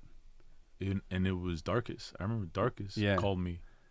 And then David Dallimore and Depeche and those guys. David Dallimore, Depeche. Yeah. They're flying us to the UK, and David Ministry of Sound. Yeah. And then David Joseph got involved, and then Massey and Lucian and Hove.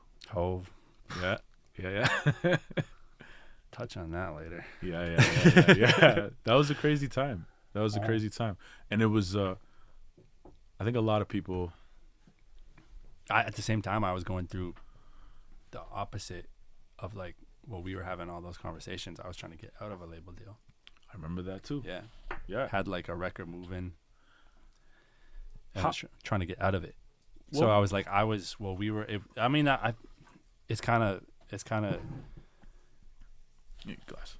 Yeah, it's kind of dope because I think at that time while we were having the label meetings, I was in a place in my career where I had kind of just like freshly been through that, but I'd also been through a little bit of the dark side of it. Can you talk about that? Talk about that? Yeah. Well, I mean, looking back on it, like I'm sure you see worse situations now, but it was just that kind of like textbook situation where you get into it, you get into a deal, and you start getting to work, and then the building just changes. Like the layoffs, people gone, product manager moved, international person gone, next product manager's gone, and you're just kind of like cycled around. And I had went through that at Capital, and we had finished. We had put out an EP, put out a bunch of videos, which we had primarily paid for with grant money with you guys. So we weren't spending. This is a SonReal deal. This is same time, like exact same time as like I'm starting with Jessie. Yeah, we're going through that. Yeah, because Figures came out in August, and Can I Get a Witness came out in April, I think. So just a few months prior. Yeah. And this song moved, and it went. I remember that song came out in April, was gold by, like, people still, like, it was on the radio, so people bought it. Yeah. It went gold off. They still weren't counting Spotify streams as consumption at that point. Yeah. So it went. But digital downloads was still moving. It went gold in Canada in like a month. Oh, wow. And then September is when they started counting, and the second September hit, it went platinum like that because they just counted all the streams. Oh, crazy. Yeah. So it was like fast. Okay. It's a big record. Yeah, and it was Shazamming and it was like top 5 Shazam in all the border states. So like any country, any city that was on the border and shared radio waves with Canada, like Buffalo and Seattle, and it was top 5 Shazam. So it was reacting. Right. Bro, this thing was in the top 10 global on Spotify. Was it really? At that time. But nobody knew what that meant. No, right. Wow. And the label didn't give a shit. Oh, they didn't give a shit. Crazy. And it was just like all signs are pointing to this being a smash. Fuck. And they didn't give a shit. And it was just that thing that I was like. Were you talking to the label? Yeah. But they didn't know what it meant? Every day. They didn't know what it meant?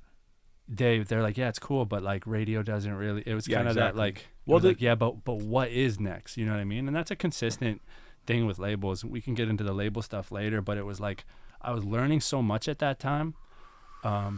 My first situation in a label, and at the same time getting Jessie's career off the ground and having this song come out, having Figures come out, and everybody coming, and me being like, okay, like I'm going through this is coming, we gotta watch out for like everything in this deal that like I don't really like about this. And Jessie's already like hella paranoid. And I'm like the question asker. Yeah, but I think that was crucial that like I was on that both sides of the fence of like, I'm going through this, we're going through this, let's make sure this doesn't look like this. Right. You know what I mean?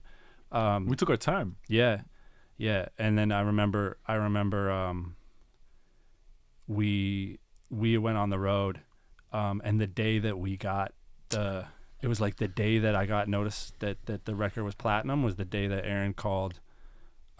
He called the chairman at Capital and was just like, yo, if we're not gonna, like, if you guys aren't gonna activate, then just why am I here?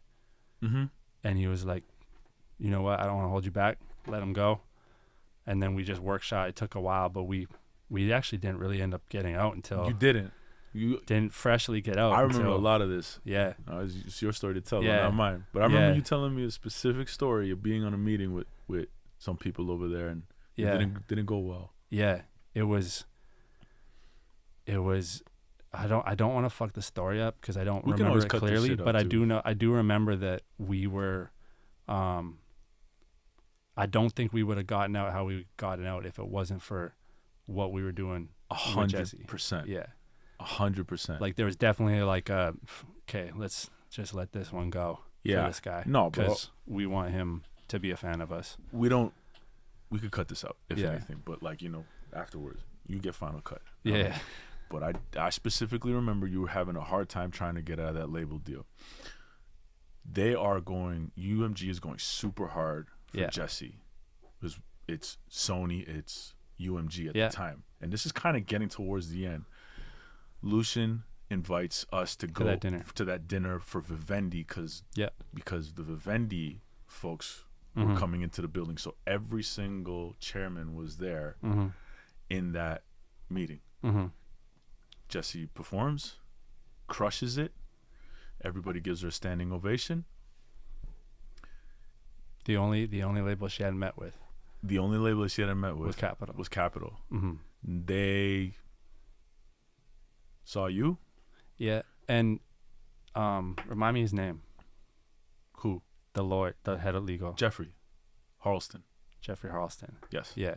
Remember him coming to the bar? Well, I remember meeting him. Yeah. And then because he was like, "Oh, you're Jessie's manager, man. She's great. She's like, tell me whatever you need." And I said to him, "Well, you know what I do need? I need you to talk to Byron Wilson because he's currently got an artist right now, and he can't get locked up and he can't get out of the deal." He's like, "Who? Where is he?" I'm like, "He's right there. He's right behind you." And I tapped you. I'm like, "This is Jeffrey Harleston, head of legal at UMG. Y'all need to connect." Yeah. And a day later. Yeah, I remember him saying. I remember me mentioning Son and being like, "Yo, it's like." Because I knew Lucian was aware, because I remember in the early days when we were first putting out records at Capitol, like getting emails and like receiving emails from him. And then I mentioned Son to Jeff, and he goes, "That's not done yet?" And I was like, "No." And then the next day it was done. Next day it was 24 hours later. Yeah, next day it was done. Master's back, paid out. That's what you call leverage. Yeah. That's real leverage. Yeah. Yeah, it was a crazy time. That was a crazy time, bro. It was. Yeah. My head was spinning. Yeah. Also, I learned. And then later we hung up with Massey that same day. That same night. That same night. Yeah. Yeah, that was a wild night. Yeah. That is. I think that time was like crazy formative for us. Yeah. But for me personally, in terms of like navigating. It's like all of this is relationships. Yep.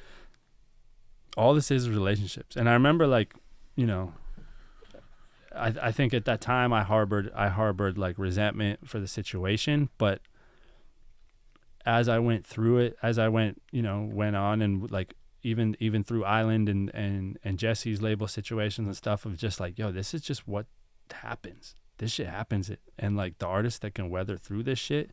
And it does take a bit of patience, and it does take a bit of like pushing and like just keeping your head down, because, and we were kind of talking about it off camera, but it's like, if the label's going to hold you up and you can't, you need to be, the label can't do shit. People think that once you sign to a label, like, oh, they take it from here. Right. It's not the case. Yeah. It's not the case. Yeah. You have to work harder.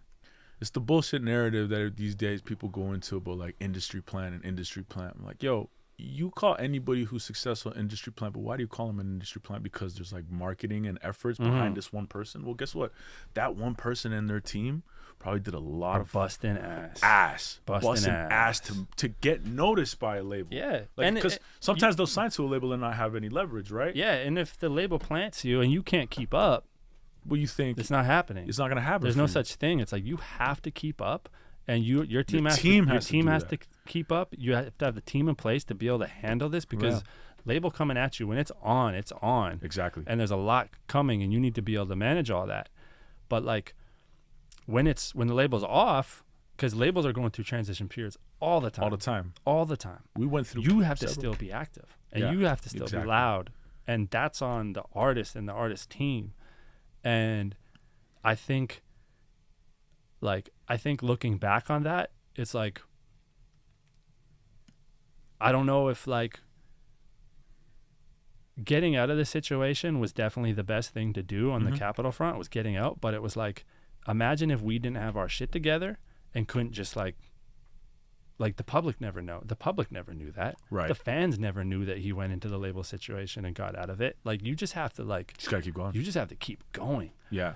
And I think that's probably like, even with all the changeovers that Island's had since Jessie's been there, it's like, that's the one thing is like, but the fans don't know that. No. And you could, like, some people could allow that to bring them to halt their shit. But well, I think what you went through at that time definitely informed us to be like, we'll explore these opportunities with these labels, but if we're gonna do something anywhere, you guys gotta let us do our thing. Yeah.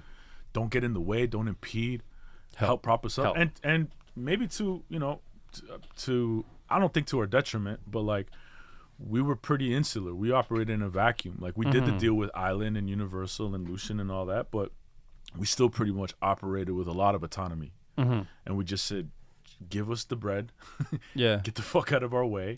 This is how we're going to do things. And shout out to Billy Zorro and David Massey, who was the president of Island at the time, who really let us do that. And really figure that thing out. Eric Wong. And Eric Wong. Yeah, shout out to Eric Wong, who's that. He's a yes man in the best way. Yeah, that's right. He was. He was a yes man in the best way. You asked for the budget, he said yes. Yes.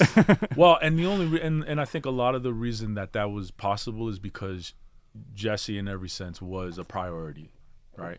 But the priority, it wasn't like they said, "Oh, here's this girl." And like doesn't have anything, like we're gonna make her priority. No, Figures was moving. That was number 2 on global charts on Spotify, viral, and it was number 2 for weeks. I didn't know what the hell that meant back in the day as well either. And like now you get that number 2, and they're pushing every button. In the building. Button. I was talking to every button in the building. I was talking to with Troy about this. He's like, he was still trying to. At this time now, Spotify's a little bit more accepted. This is 2016 in that time. But, a couple of years prior to that, Troy's having to explain to the labels how this thing works. Mike Begane is getting pushback from the labels to get a cover for New Music Friday. Like, they didn't want to have anything to do with Spotify or Apple because they thought that this was, like, the worst thing in the world. But that, in my opinion, it's not my opinion. I think it's a fact. I don't know what you would think, but I think Spotify definitely brought the music business back up. It was a necessary change. Yes, because there was a really hard time for people to understand how they're going to monetize music. At that time, and nobody was monetizing. And it was a long-term vision for them to think of like volume. Of like the amount of people that will subscribe will even this out in a way. To put money back into the business. I mean, obviously, there's some qualms with it in terms of like. No, I mean, it's like the pro rata stuff is terrible. Songwriters stuff. Songwriters sort of shit. Like it needs its fixing. Like this is 10 years later now in 2024. There's got to be other opportunities. There's got to be other options. I think Even is a really dope platform where you can put your music out where it's not streaming. It's like you're paying for. You did something with Sun. We've done a couple things with Even. Shout out Meg, who's running the show over there. But that was super important for us when we did the deal with Informed by a lot was going on with you to be able to let us operate with autonomy and let us do our thing. And they allowed us to do it, but we had support, but it was still us moving that and coming up with the creators. Obviously Jessie writing all the songs, very much an executive producer in that sense with Tim. But it was strategically, our team was small, but we were tight and we were like strategically trying to figure this out. But like we talk about the music business and how to put things out and do like nonstop. And it was constantly having those conversations. Cause also I think we knew that, as much as the label thought of Jessie as a priority, and she was, they weren't thinking about, this is like do or die for us. This is life or death. Still feels like that sometimes. Where it's like it's do or die. Oh, for me, for sure. Yeah. It still feels like it. Where it's like, it's like the goalposts move a little bit.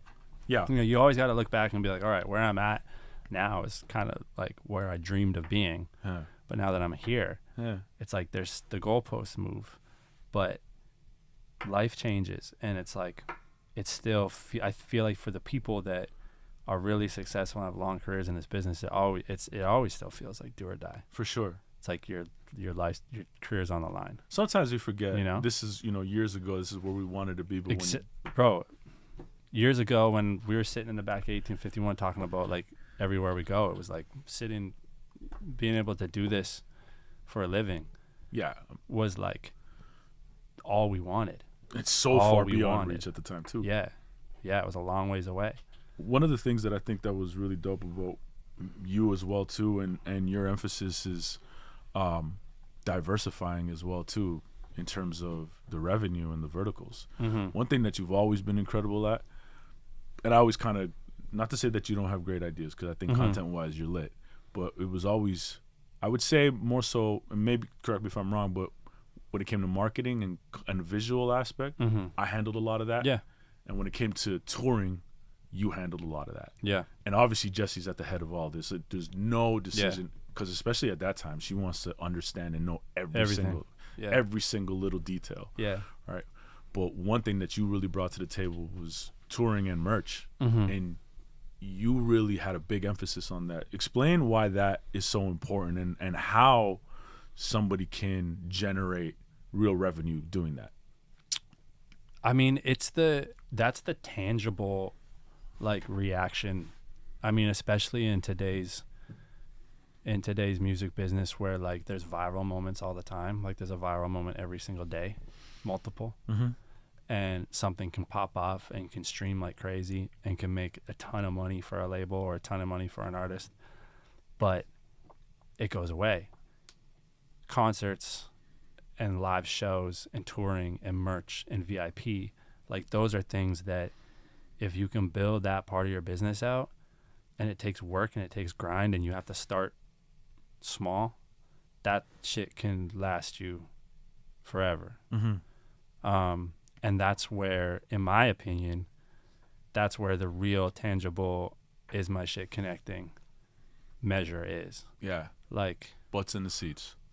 Butts in the seats. Yeah. Are people taking money out of their wallet or money out of their purse or money out of their bank account to pay to come see you perform? Yes. And then to go buy a t-shirt? Yes. Or to pay for a meet and greet? Are they doing that? And if they're doing that, you're like, even from a small scale, you're affecting economy now at that point. Like they're probably going to go have a drink or going to go out for dinner or maybe even travel, get a hotel. Like at that point, you're now like, you're having an effect on an economy. And that's just like, to me, that's the dopest part of the music business is like, if you can pack these rooms out, whether it's a small, like whether you're playing club shows or whether you're playing theaters or once you get to arenas, like if you have people showing up screaming word back at you, you're doing the right thing. Now you just got to scale that. Right. You know what I mean? Because if there's 100 people in this room all screaming the words back at you, in today's day and age with data, there's thousands of people exactly like those 100 people. You just have to access them and find them. And if you just keep going, you find them. And then that 100 people turns into 500 and then turns into 1,000.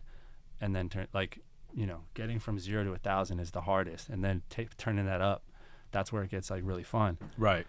How do you get from 0 to 100, let's say? You grind. There's no other way around it, you man. Just grind. And like I always say, like, bro, you gotta open you gotta open for people and you gotta get good. Like opening is, you know what, I've been listening to a lot of like podcasts about comedy and there's a lot of like similarities. Which podcast? Yeah, all the time. I mean, like the Joe Rogan shit, the Andrew Schultz shit, like there's a lot of similarities in how a comic will like build their set. 100%. You know, they start in the clubs. Yeah. You know, even though they might be worth some tickets, they start there, and it's like you have to go. You can make fans on the road just by opening up for people. If you go open up a tour in 1,000 cap rooms, and you get 100 people that become your fans after that, that's a great conversion. Yeah. And then you do that a few times. You're putting music out. They show their friends. Then maybe you could go do a show and bring out 200 people. That's a start. Now you're worth 200 tickets. Now you go open for someone who's doing 2,000 tickets, and you can at least say like, hey, I'm worth like 300 tickets on the market. Cool. That helps. Yep. That's the difference between someone doing 1,500 tickets and doing 2,000 tickets just by having you on the road. So it helps them level up. Right. You're making more fans. And the experience. For the artist, you're getting better the entire time. The entire time you're getting better. Opening a show is work. You're walking out into a stage where nobody knows who you are. Yeah. And your goal, if you have a 30-minute set, is by the 30th minute, you got the crowd. Yeah, you're doing your best to steal fans. You're doing your best to steal the fans. And both Sun and Jessie have opened relentlessly for people. Right. And done that. Jessie's an exceptional opener. Like she's become really, really sharpened at opening. Like she can do it really well, and has done it at an arena level, but has been able to take that and build that into like her own exceptional hard ticket business. So she's kind of like a great example, like a case study of like, you know, put music out, grab a buzz, go do some headline shows. Because I was gonna say that because she didn't open for anybody when we her first tour was like that little kiddo van headline tour. Yeah, go do those shows. Go open for somebody. Yep. Go do shows. Go over to Europe, open for somebody. Party Next Door. Yeah. And Tyler. Yeah. Go do shows. Yeah. Open for Billie Eilish. Get shut down by COVID. At least get to go back and open for Billie Eilish. Yeah. And then put up a headline tour, sell it out. Yeah. And then go back up, and then in the same year go open for someone again. Right. Sam Smith. You know? It's just important, bro. And I think that's where nowadays too, like I think now currently, you know, in the past 2 years, I think there was a big like digital was driving everything. TikTok was driving everything. And I think people were a little bit confused how to connect to fans. Mm-hmm. And I think now when you look at people like Chappell Roan and like even what really set Sabrina over the edge is like touring. Yeah. Touring. Absolutely. And just being out every single night. Yeah. You know? Getting the fans. Getting the fans. Yeah. If you think of it at a macro level, if you're, say you're doing a show and you got 2,000 people coming that night in that market. Yeah. Those 2,000 people are probably listening to your shit a couple of days before they go to the show. They're putting it on. You now have whatever your consumption was in that market is now getting a bit of a bump. That's like more lean forward. Take that, spread that over 35 shows, a little bit of a more bump. It's all lean forward data. Right. Like that's what the algorithms are looking at is intent. And it's like, if you're just grinding that wheel, that stuff just slowly. And you know what is also fun about that side of the touring thing is that the fans will identify records that you didn't know were the ones that were going to stick up. Yeah. That's truth be told is how important it came about. Bro, I've seen the songs with the biggest, like the least consumed songs on albums be massive live moments. Yeah. And massive live moments. That's your data. That was data before. But that's your true hard, like your fan data. Yeah. Yeah. It's so important. And like from a revenue standpoint too, like. Well, that was what I was going to ask you. So opening, building it up, but how important is it to keep your cost low? Because you're not making a whole lot of money. No, and especially nowadays, it's the most expensive it's ever been. When people say all the money's in touring, it's not. Bullshit. I feel like the labels feed you that so they can. It's not. The money's not all on touring, but you can make touring make money if you're smart. You keep the costs down. You have to obviously invest in the show. How do you do that? You just scale. Yeah. You don't go too big too fast. But what does that mean? Let's see if we can break it down a little bit. If you're playing 300 cap rooms, don't bring a lighting rig. Don't bring, keep it in a van. Yes. Go to a bus when you can afford a bus. Go to a bus when you have the amount of people to fill up a bus. How many people in the crew? 300 cap room, 6 to 8. Yeah, tops. Including your artist. Like if you're doing a full band, if you're doing full band, you obviously have to have more people. But if you can get away with for those early runs, if you can get away with a DJ, keep it at that. Maybe bring lights for a show. Yeah. Decide how you want to invest and what you want your show to look at, and then do it with. I don't want to say as few people as possible because you obviously don't want to kill your crew, but be smart about it. And if you're not selling merch, you're fucking up. Facts. And if you're not doing VIP, you're fucking up. Right. Because that is the money that nobody else touches. Right.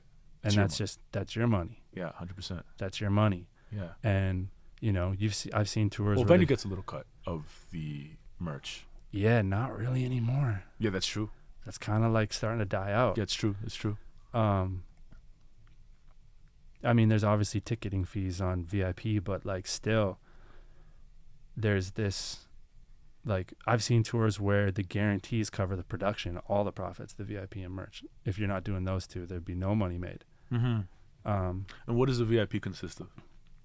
Differs for different people. Like sometimes there's meet and greets. Yep. A lot of people do like Sun always does like an acoustic set, meet and greet, photo, sign shit. Jessie does early access exclusive merch. Like there'll be a merch piece that's just for those people. There's signed shit. And you just up price it a bit. So it's like the regular ticket, say a ticket's $20. You sell the VIP is $80. That's $60 difference you're keeping. The agent doesn't touch that. That's just your money. And over a tour, you're selling $75 a night.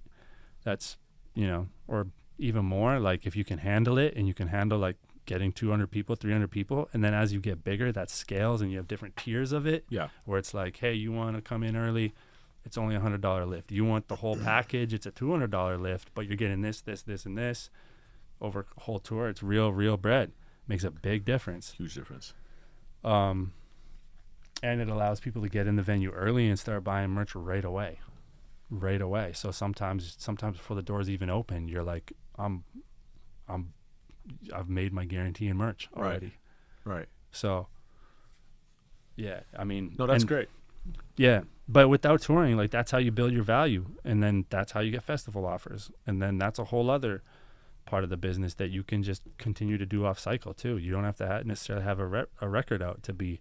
You got to kind of have a record working to go on tour, unless you're like a legacy situation. But like, if you can build that ticket business, then you can get festivals every summer for essentially the rest of your fucking life. Right. Yeah. If you have that business. And those festival guarantees are much larger than what you would do in on your tour. Yeah. Right. Yeah. And it's, production's usually built in for the most part. Yeah, that fee your costs are significantly less. Yes. A lot of that fee is just going in pocket.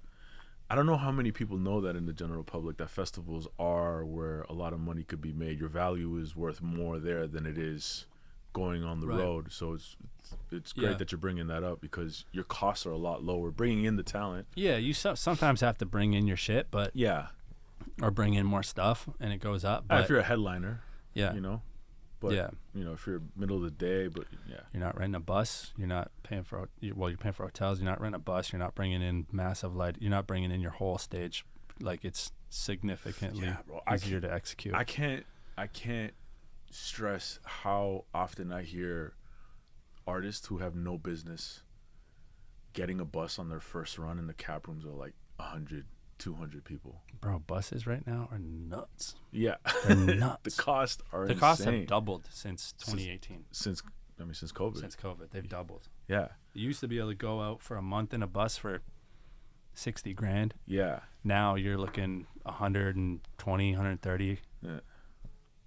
That's insane. It's crazy. Yeah, it's crazy. So there's no need for that. Grind it out. You gotta grind it out in the early days. Yeah. You gotta grind it out. And bro, that shit's the funnest. Like, that quote of like 0 to 60 is like that's the journey. Yeah. Some of my favorite tours are the ones where we were in like a Dodge Caravan just packed in and we're just driving everywhere. Like that shit's fun. Yeah. You see the country, you see everything that way, you learn that way, you understand what it is to grind that way.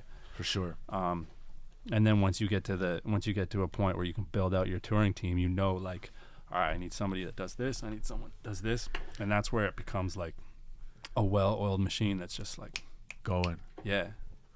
Well, listen, man, you've done an incredible job doing that. Kudos to you on that shit. Thanks. It's been amazing. That's my favorite shit to.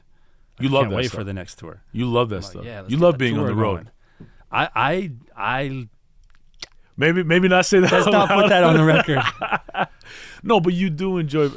You enjoyed it more than I did, bro. After COVID, one of the most refreshing things was Jessie's first headline show on the Jessie tour because it was just like, this is COVID. We had spent so much time just looking at fucking data. Yeah. And that was like our gauge of like, is this working? Data. Yeah. And then her first headline, or not the first one, because the first one got rained out, but one of the first like shows, it was like, fuck, this is what we do it for. Like that, the people that are lined up, the people that are bringing signs, the people are given like, spent like 2 weeks doing a painting before the show to bring it to, like, that's like, and then you hear them call everything back. You're like, oh yes, that's the that's the payoff to all this. Is like that part of it exists still, and it's still like held sacred. You know what I mean? Yeah. Because if someone's dope, but you see their show, and it's not dope, forever is just. You'll lose interest. I think it's forever a little tainted. You're like tainted. It's a forever little tainted. So it's like to be able to put on a really really great show, is like that's just such a different side of the art that people don't necessarily talk about as much. Oh yeah, I think performance is everything. That to me makes or breaks whether you think an artist is a great artist or not. The performance. Yeah. Because, I mean, like look at the artists who are considered to be held at the highest regard. Yeah. Right. Great performers. Yeah. Or at least, and you know, and everybody has kind of their different style of doing it. But as long as you can tap into what that style is and you can execute it. Yeah. Go crazy. Yeah, it's an extension. Yeah, exactly. It's an extension. Well, it's like a super important extension of who you are as an artist. And then that's where you can also give more of who you are, your personality. And it doesn't have to mean that you got to be extrovert or you got to be super loud or you got to be talkative at all times. You could be very reserved. But just in that style of like how you're doing what you're doing, if it connects with the audience and you're giving them the real version of yourself. That's how I always say, like, don't try to be another artist. Because you're only going to be second best. Be the best version of yourself, who you are. Yeah. And that's how you're going to connect with the fans. And that extends to the world of, you know, live performances. Yeah. Which is why early in those days I would tell Jessie, you know, I'd give her so much instruction and be like, let's try this, try that, because I know that's who she is as a person, right?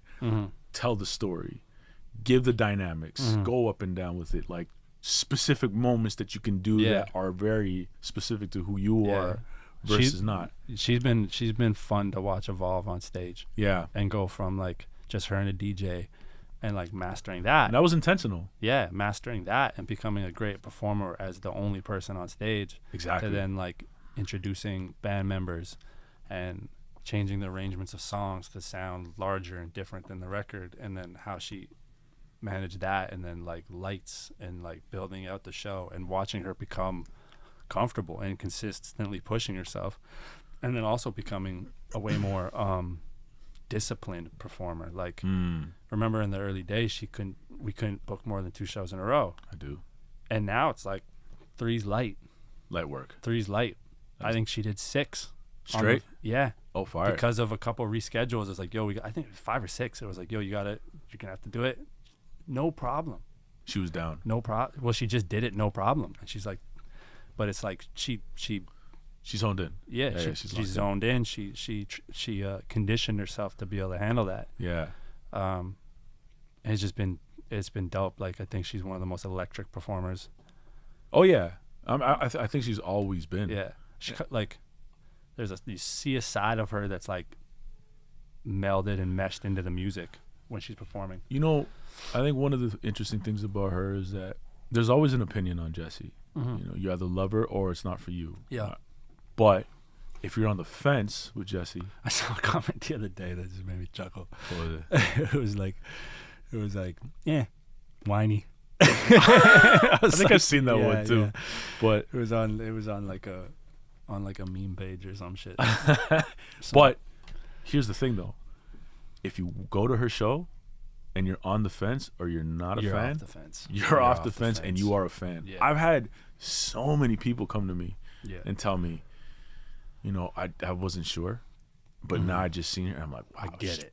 Blew me away. Get it. And then they become immediate fans. But that comes from the performance side of things. Yeah. Yeah. You know? And I've seen her walk out on stages, like when she was open for Billy in Europe. Walk out on a stage and like not a single person in the room knows who she is, and 25 minutes in, without her even prompting it, they're chanting every single light is every on light place, and it's just like this. Yeah, and like you just see that, you're like, yo, you fucking got him. It's almost like this thing where you're just like, you're fishing, and it's just like that's cool. You can just feel it change. It's like you got him. Yeah. You got them. They're yours now. That's what's up. They're yours now. So, for those who don't know, well, I'm sure they do, but maybe they don't because they don't know who I am. But at this point, people that are watching this probably know who you are. They might know who I am, but I don't know. But I always might not know who I am. No. In my mind, nobody's still seen this show. You know what I mean? But I'm no longer working with you guys on the Jessie business. I stepped away 2 years ago. So everything that you're telling me right now is just post me being involved. And yeah, I stepped away because I wanted to just restructure things in my business. It was the hardest decision I ever made in my career, easily. One of the hardest decisions I made in my life. But it ended up working out. Yeah. But what I wanted to ask you about, and the reason I bring that up is because me personally, I think it's super important having two managers. And I stepped out of the equation, and Jeremiah stepped in there and is now managing Jessie with you. How important is it for you to have another manager in these situations? I mean, you said it. It's super important. I think it's like,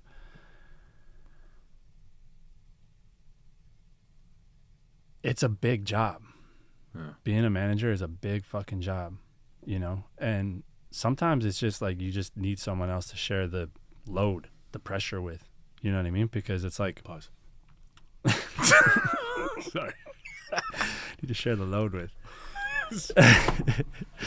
But real shit, it's like, it's one of those things where it's, you know, like, I can it's funny, man, because I haven't always thought of myself as a leader. Really? Yeah. Okay. But like, I've always kind of led by nature, but I haven't thought of myself as that. Why is that? I don't know. Like, it's something that I've always put, I've tried to get better at, you know what I mean? Like, I've intentionally been like, all right, how do I be better at like leading people and being like a boss of other people, or being like a good employer and taking care of people and like making sure people feel good about where they're at and all that shit. But having somebody in it with you, and just because, bro, sometimes you wake up and you just like, yo, I don't feel like leading today. Someone lead me. Right. Like, somebody fucking lead today because I don't feel like it. And honestly, that's a fact. Yeah, it's just like, and you gotta get yourself into it. And I've like, I think in the last year alone, probably I've put more of my energy in trying to figure out how to be better at that, and like putting things in place in my personal life to like wipe that and be like, fuck it, like let's lead, let's everybody lead. Like, I want everybody to feel like a leader. And yeah, share like having somebody that's in it with you that can speak to the artist, and can speak to the artist like you can, and someone that the artist trusts is so important. Because, like, you know, I think it's everything. Being the only person is a lot. Yeah. You know? So yeah, I'm grateful. I'm grateful for it. And I mean, he had been around since the beginning. Yeah. So for those who don't know, Jeremiah Thomas, I said it earlier, but Jeremiah signed Jessie to BMG Publishing. Yep. And then stepped away from BMG. Went to Island, getting courted by a couple of labels, and ended up landing at Island during the bidding war. And that was a big reason why we went to Island, because we had an inside person, our inside man. Huge reason, if not the biggest reason why we decided to go there. Facts. Yeah. That's facts. And so he's been in the journey from the very beginning, damn near. Yeah. And so now he went his separate ways from Island, and I stepped out of the equation. Yeah, probably. It was probably a year after you stepped out of the equation, maybe. Oh, really? I thought it was earlier. But I remember. You know what's funny is that actually at a Lemon Pepper Wet party, I remember hanging with Jeremiah there, and I said to Jeremiah, I'm like, because he wasn't at Island anymore, and I wasn't with Jessie, and I'm like, so what you doing? He's like, I'm looking at a couple of things. I'm like, why don't you go join Jessie and Byron? I'm like, you should go join. And what he tells me is that he wasn't thinking about it at the time like that, but then a couple of months later, I think he ended up joining, and I was just like, it just made sense. This makes perfect sense. It just made sense. Yeah. But yeah, it's been fun. I mean, it's like, It's just at the end of the day, it's family. You said it at the top. You said it at the top of the pod, but it's like there's few people in this industry that if I was to walk away completely, shut the door on music, that would still be my homies. Yeah. And it's basically like you and Jeremiah. You know what I mean? Yeah, that's like a fact. Would stay in touch. Yeah. If I was in Toronto, if it was in Toronto, like I'm hollering at, it's basically the two of you. Yeah, no, we haven't missed a beat since I stepped away. Yeah. Yeah. Which is just dope. And so it just made sense. And he's like an A&R beast and is probably the closest person creatively when it comes to like making music. Yeah. That Jessie has. Oh, for sure. And like the ear and trusts and yeah. knows how to navigate and speak to her and speak her language. So super, super important. How do you he's great. How do you, it's 2024, how do you approach getting music out there now? You know what's funny is some people will tell you it's like the best time for music, and some people will tell you it's the hardest time, or the best time to break artists, and some people tell you the hardest time for break artists. Where do you? I think it's both. I think it can be, for some people, it can be the best. I think that if you're young and proficient in social media strategy, it's the best time for you. If you're a purist that just is a studio rat and makes the best art, it's a hard time for you. Right. Because if you don't have that, you can have the best music, but if you don't have that social media shit locked right now, it's very, very difficult to shoot through. There's go ahead. Where there's just few cases of when it does. Yeah, I do. It's hard. You gotta. I keep telling people this all the time now. We're no longer in the music business. We're in the media business. Yeah, 100%. It is what it is. It is what it is. The sooner you accept that, the easier this is gonna get for you. Yeah. But it's not second nature to everybody. Mm-hmm. And you're right. If you're a pure, I shouldn't say if you're a pure artist, because I think there are pure artists who understand the content game. But if you are that kind of, that's not your bag, you got to find someone who can make that. You got to find a manager, or you got to find somebody who could do that for you. Yeah, exactly. And figure out that side of the business. I always kind of think that is a full-time thing. Yeah, absolutely. That is a full-time thing. Social media and social media strategy and like the content stuff, that is a full-time, like to focus on that and to do that properly, that takes all day. Yeah, absolutely. Every day. And it can't be the manager doing that. That's definitely another seat at the table that you need to have. More important than ever. Like, who is somebody on the team who understands this world better than anybody? Mm-hmm. All right? It's got to be extension. Because, yeah, I mean, while we were working with Jessie, it was like a lot of us figuring it with still Jessie. Is. Yeah. Still is. Right. Yeah. I'd say Jessie probably understands that the most, of like what will work for her. For sure. Yeah. And I'm so much trial and error. 100%. And that's the thing, is that a lot of artists don't want to do, is they don't want to do the error part. You're not going to learn any other way. This is what I say to artists every single time when it comes to that. I'm like, listen, if something doesn't hit, if it doesn't like connect, who gives a fuck? It means that nobody's seen it. It means that nobody's seen it. That's all that means. So go give it another shot to go do something else. Mm-hmm. Just put the ups, go up to bat. Bro, it means that nobody's seen it. So what the fuck matters? Right? Yeah. And then you can archive that if you want. But your only way, and now you know moving forward, okay, this didn't connect. Mm-hmm. And sometimes what's unfortunate is, I was talking to me and Brock. Mm-hmm. We were talking about this. It was like, you put something out there that you think is super dope, you think is gonna connect, you think it's great. Flops. Nobody cares. It's really hard, but I think now more than ever, you have to separate yourself from the end result. We say this all the time. Yeah. We got that from the quote from Clancy. Yeah. Stay out of the results. Do your best and stay out of the results. Do your best and stay out of the results. And I love that. The crazy part about that is that you can... Clancy, my fucking witness. Yeah. I love that. Yeah. What were you going to say? I was going to say the crazy thing about the social media game right now is like you could put that piece of content out and it could flop. and you could put that same piece of content out tomorrow and it could not. And that's the mind fuck of it. But do you think if you put out the exact same piece of content, or you got to tweak some things? You could tweak some things. Yeah, exactly. You could tweak some things. That's the shit as well too. That's the mind fuck. There's artists who will do that as well. Yo, it didn't work today, and in 2 months from now, let's put out that same piece of content because I think there's something here, but something didn't connect. Yeah. Change up the caption, change up a video copy, change something. Change a thumbnail. Change a thumbnail. Yeah, that's it. Yeah, exactly. A title. Yeah. That'll it's change, gone. and then it's gone. Yeah. Right? Yeah.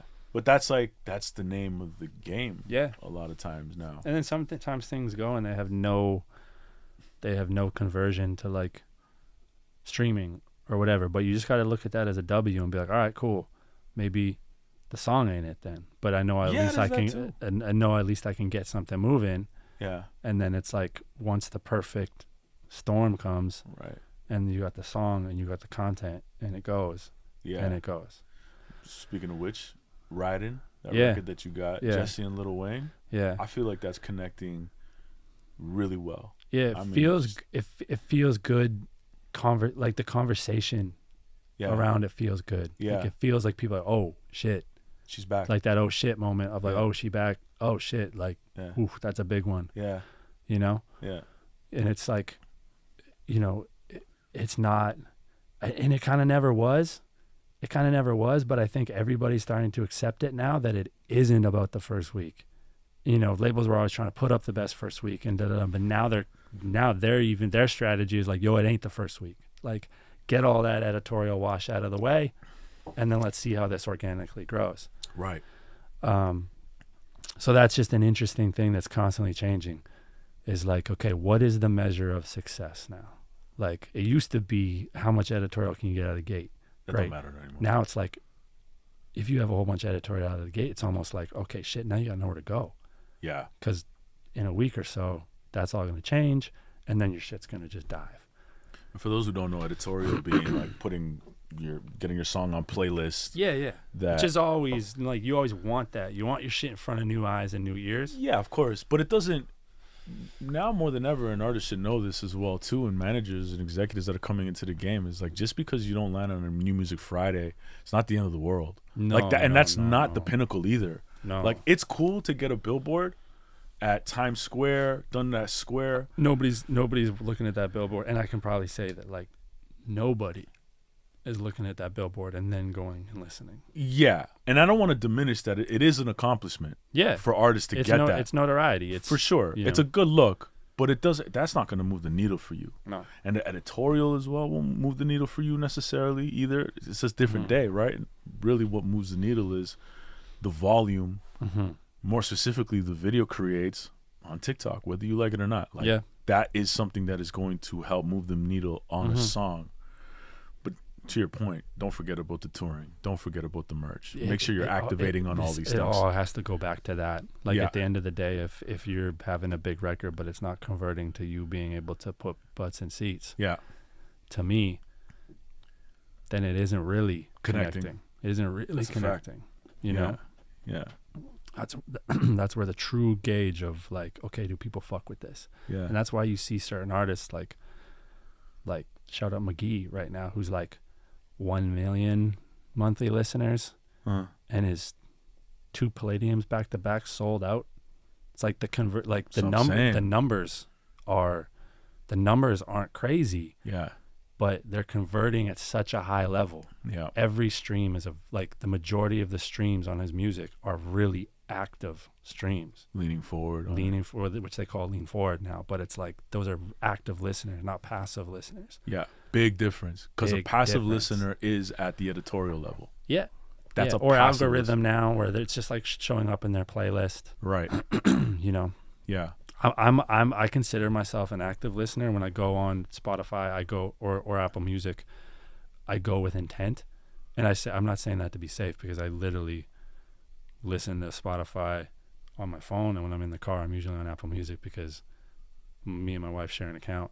And Apple Music, and we share we share accounts. So if she's listening to something where I'm at, I gotta go to Apple. So I use both.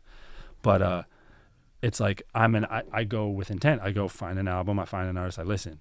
She is like, hey, put on chill morning music. Yeah. And that's how she discovers music. So she's that person who finds music. Yeah. And finds songs. And it's interesting to like watch how she listens, because that's how I find like what songs are consistent. I'm like, oh, I've heard this song in this playlist. I've heard this, and you're like, yeah, you know, interesting. But I'm like, I feel like listening to Travis Scott right now. Right. And then I just go listen. Yeah. I'm not a playlist guy. Yeah, exactly. Might be my age. I don't think so. I don't know. Maybe. You know? Maybe. I don't know, man. So I'm going to ask you to give me 3 books that you would recommend. 3, okay. In the music business. Stop acting like you haven't thought about this. You said you watched the show. 2. I thought about 2. You're like, okay, 3? Okay. It's like the first time you watched this. I got to come up with 3rd. Okay, what are the first 2? Doesn't have to be. Doesn't have anything to do with the music business, or it can. First 2 are, well, it's not like it's related. The most recent one is I finished for the second time. I read this like. Read or listened? No, I read it. Okay. Well, I tried to read it years ago, and then I actually just finished the audiobook, but the 21 Irrefutable Laws of Leadership. Okay. And I feel like once you listen to the audiobook, it's something that I'll probably listen to multiple times. Yeah. As just like reminders. There's just gems in there of just. And you're gonna forget some stuff. And you forget shit, and there's just gems and reminders that you need. My other favorite book is Shoe Dog. That shit's like the Nike Phil book. Knight. Yeah. Yeah. I haven't read that one. I've read the first chapter or 2. Didn't get through it, but everybody always says no. Oh, but I can't believe you haven't read that. I have it there in the Kindle, but I haven't gone through it. So I'm gonna take that in. But yeah, I've heard a lot of people talk about it. Yeah. And then a 3rd one. Come on, man! You watched the show. You should have known. No, I thought it was only 2. Son of a bitch! You don't watch the show. You know what? There's one called. I do watch the show, and you know how is I read The Psychology of Money because Troy recommended it. Troy Carter. Oh, yeah. Did you? Yeah. So would that be the 3rd book? Well, that's a really good one, but it's covered already. There's one called 4,000 Weeks. Oh, I never. Who's that by? It's by Oliver Berkman. Okay. And it's 4,000 week time management for mortals, and the concept of it is like if you live to your 80s, that's only 4,000 weeks. And so it really like makes life seem short as fuck. Oh, bro, I'd be thinking about how short life is right now. And then it's like if you're 40, you're 2,000 weeks in. You've already, you're halfway. It's. Are you trying to tell me? No, I'm 40. I'm bro, you got only 2,000 weeks left. I'm right behind you, dog. Yeah. Yeah, I think about. Yeah, but it's just how fast time goes. Well, and time management is like one of the biggest things. You can like. I don't think you ever get great at like. I don't think anyone's perfect at life balance, but it's like as long as you're trying and you're aware of it, you're getting better at it. Listen, man, I appreciate the time. Yeah. This has been a long time coming, as I said, and if there's one thing that I want people to take away from this conversation, is that you really do care about your artists. You do care about the people that you're working with. Yeah, they're family. It's all family. They're family. Yeah. Yeah. And you're a good guy, man. Thank you. You're a good guy, man. You're like genuinely a good dude, and that's why it's important for people to know, especially in this day and age in this business, do your best to be a good person because you will get far. And yeah, man, it's been an honor to work with you for like the last 10, 12 years, and now we're back doing some work together again as well. That maybe we could talk about later. But likewise, bro. Yeah, man. Likewise, bro. We wouldn't be here without you. So appreciate you, dog. Love you, bro. You too, man. All right, man.